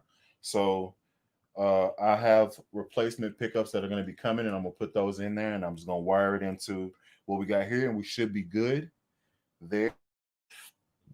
And I'll put the white pick guard back on it, or I may just put the screws back in and just leave it like this, because I kind of like how it looks. It kind of looks has a thing about it, you know. So let's see if I can get some situation popping off here. Have another cord. This might have a short in it too. I'm not sure. And dang it, sorry. Okay, good there. And come over here. Here we go. And then here. And I'm not sure if this is gonna work, but we're gonna find out. Nope. I think I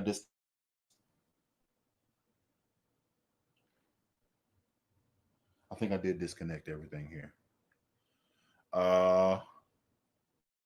Yeah, waiting on this to come in. So whenever these get out. So that'll be the next thing I have to do surgery on, but that's for another day. I'm gonna go ahead and end this video because I've been on here far too long. Let's see where we at over here. No cars are on the road. Okay. Did you find what you're playing more? Do you find that you're playing more or less these days? I'm playing more because I have a lot of opportunity to create content and stuff like that. So I play a lot more for you than I do for myself. Like I don't practice as often anymore, or I don't just sit down with the radio and just like be in the backyard with my bass and the amp and just kick it like I used to. I used to just sit outside and just play for hours on end, just have like a bottle of rum, some Diet Coke or a Diet Dr. Pepper, and I'd just be sitting outside with like a thermos and a whole bunch of ice, and I'd just be sitting there sipping and grooving. I don't do that anymore. Not too much. Well, not now because I'm actually trying to lose weight and stop drinking. So I stopped. So I'm not gonna be drinking till January. Oh yes. I'd like to talk to you one day about my bass guitar collection. Maybe we can make some time to talk together about it. Maybe. Who knows? What stops it from humming? Depends on what bass you're talking about. It could be a grounding issue, it could be a shielding issue, it could be the fact that you have a jazz bass and you have it roll towards one pickup because that's a certain type of hum as well. So I need more information than just what stops it from humming. Started 3 hours ago. Where have I been? Yeah, I had Lobster on. Lobster has since left and stuff like that. Hey, everybody here, could y'all go ahead and do me a favor and hit the like button? It does help me as far as demographics go, so I can make this bigger, have more opportunities to work with companies, do more base things, and possibly give away more stuff to y'all. I do want to take the time right now to plug my Patreon. I'm going to be doing a base giveaway, and I'm going to be giving away either this, I think it's an Ibanez TMB 105. I'm going to be giving it away to my Patreon, and that is Bully the Kid. $5 at the very base tier, $20 at the top if you want to get involved in that, and that is a month. So, you know, you get a $300 base for paying $5. I feel like that's pretty cool. So that's where I'm gonna be doing all my giveaways. I have preamps, I have pedals, I have tweeters and pickups that I'm gonna be doing giveaways with. I have another bass that I'm coming in with that I'm gonna be doing a giveaway with. So join my Patreon because those are the people that are going to be getting all my stuff. And the first giveaway, the deadline is going to be December the 16th. December the 16th or December the 15th. I'll let you know as time comes, but that's going to be the cutoff. And then that's going to end my base giveaway. And I'm going to give away, I think I'm going to give away two of my personal bases over there.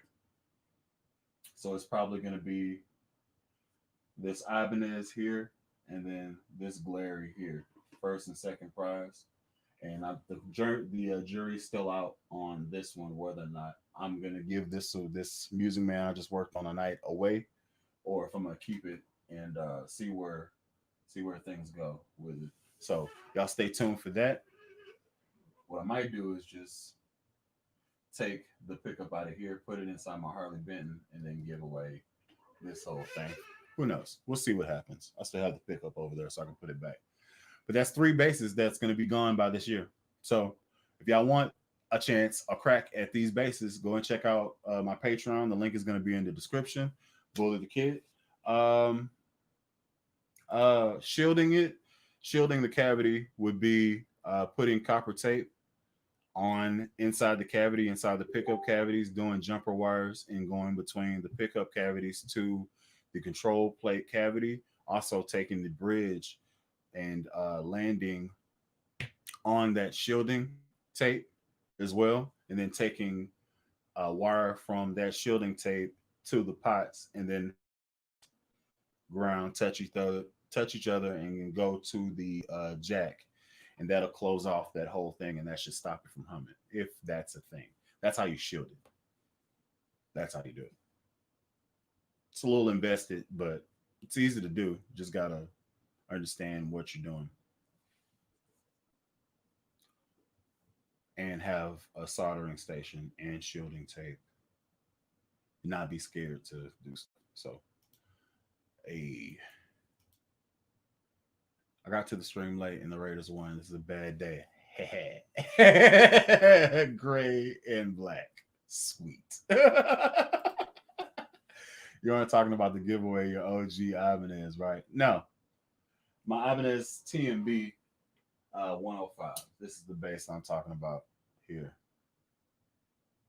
It's a active PJ bass. It's a great bass. I just don't have a use for it. Sounds good, plays very well. I just don't have a use for it. And yeah, but I'm never giving away my OG. This is my first bass I ever had. I'll never give this away. Period. That's an Ibanez Roadstar or Roadshow. This bass is older than me. This is never leaving me ever. This is, if I can get rid of all my other basses except my signature bass and maybe this Fender. Probably this Fender, my signature bass. All the rest of them can go. I'm cool with that. But this signature bass and this Fender. Anything else that I feel strongly about? If I can only keep 5. 1, 2, 3, 4.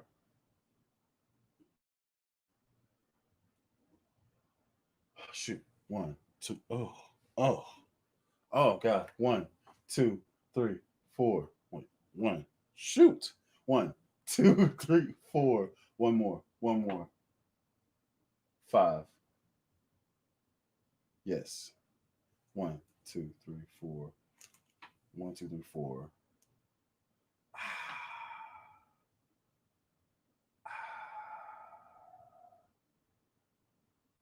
Oh, that's hard. Because I like them all for different reasons. This will never go anywhere. This is never going to go anywhere. In fact, I need to go ahead and swap out, clean her up, and then put on my flat wounds and put that on here so it can get down. Let's give her a go to see if she still works.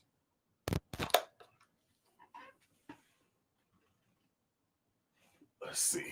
Are you still good? Yep, you still good.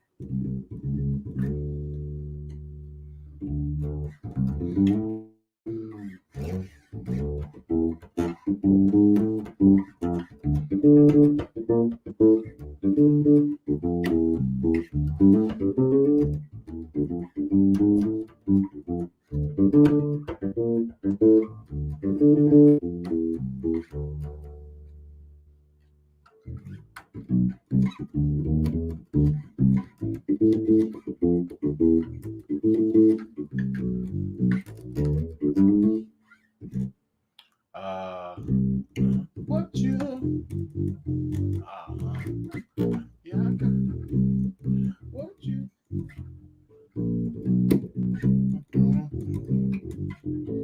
Oh, a little respect when I get home. Yeah, baby. When I get home.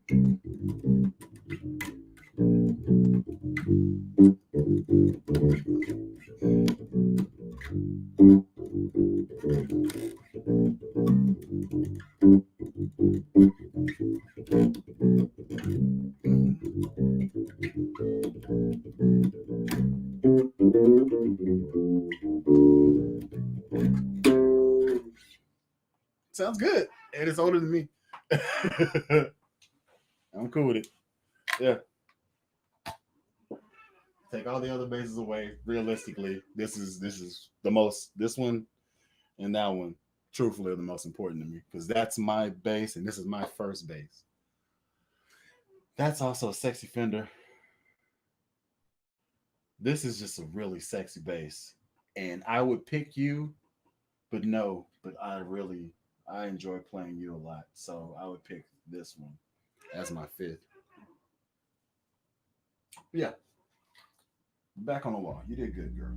I gotta clean you up because you are dusty.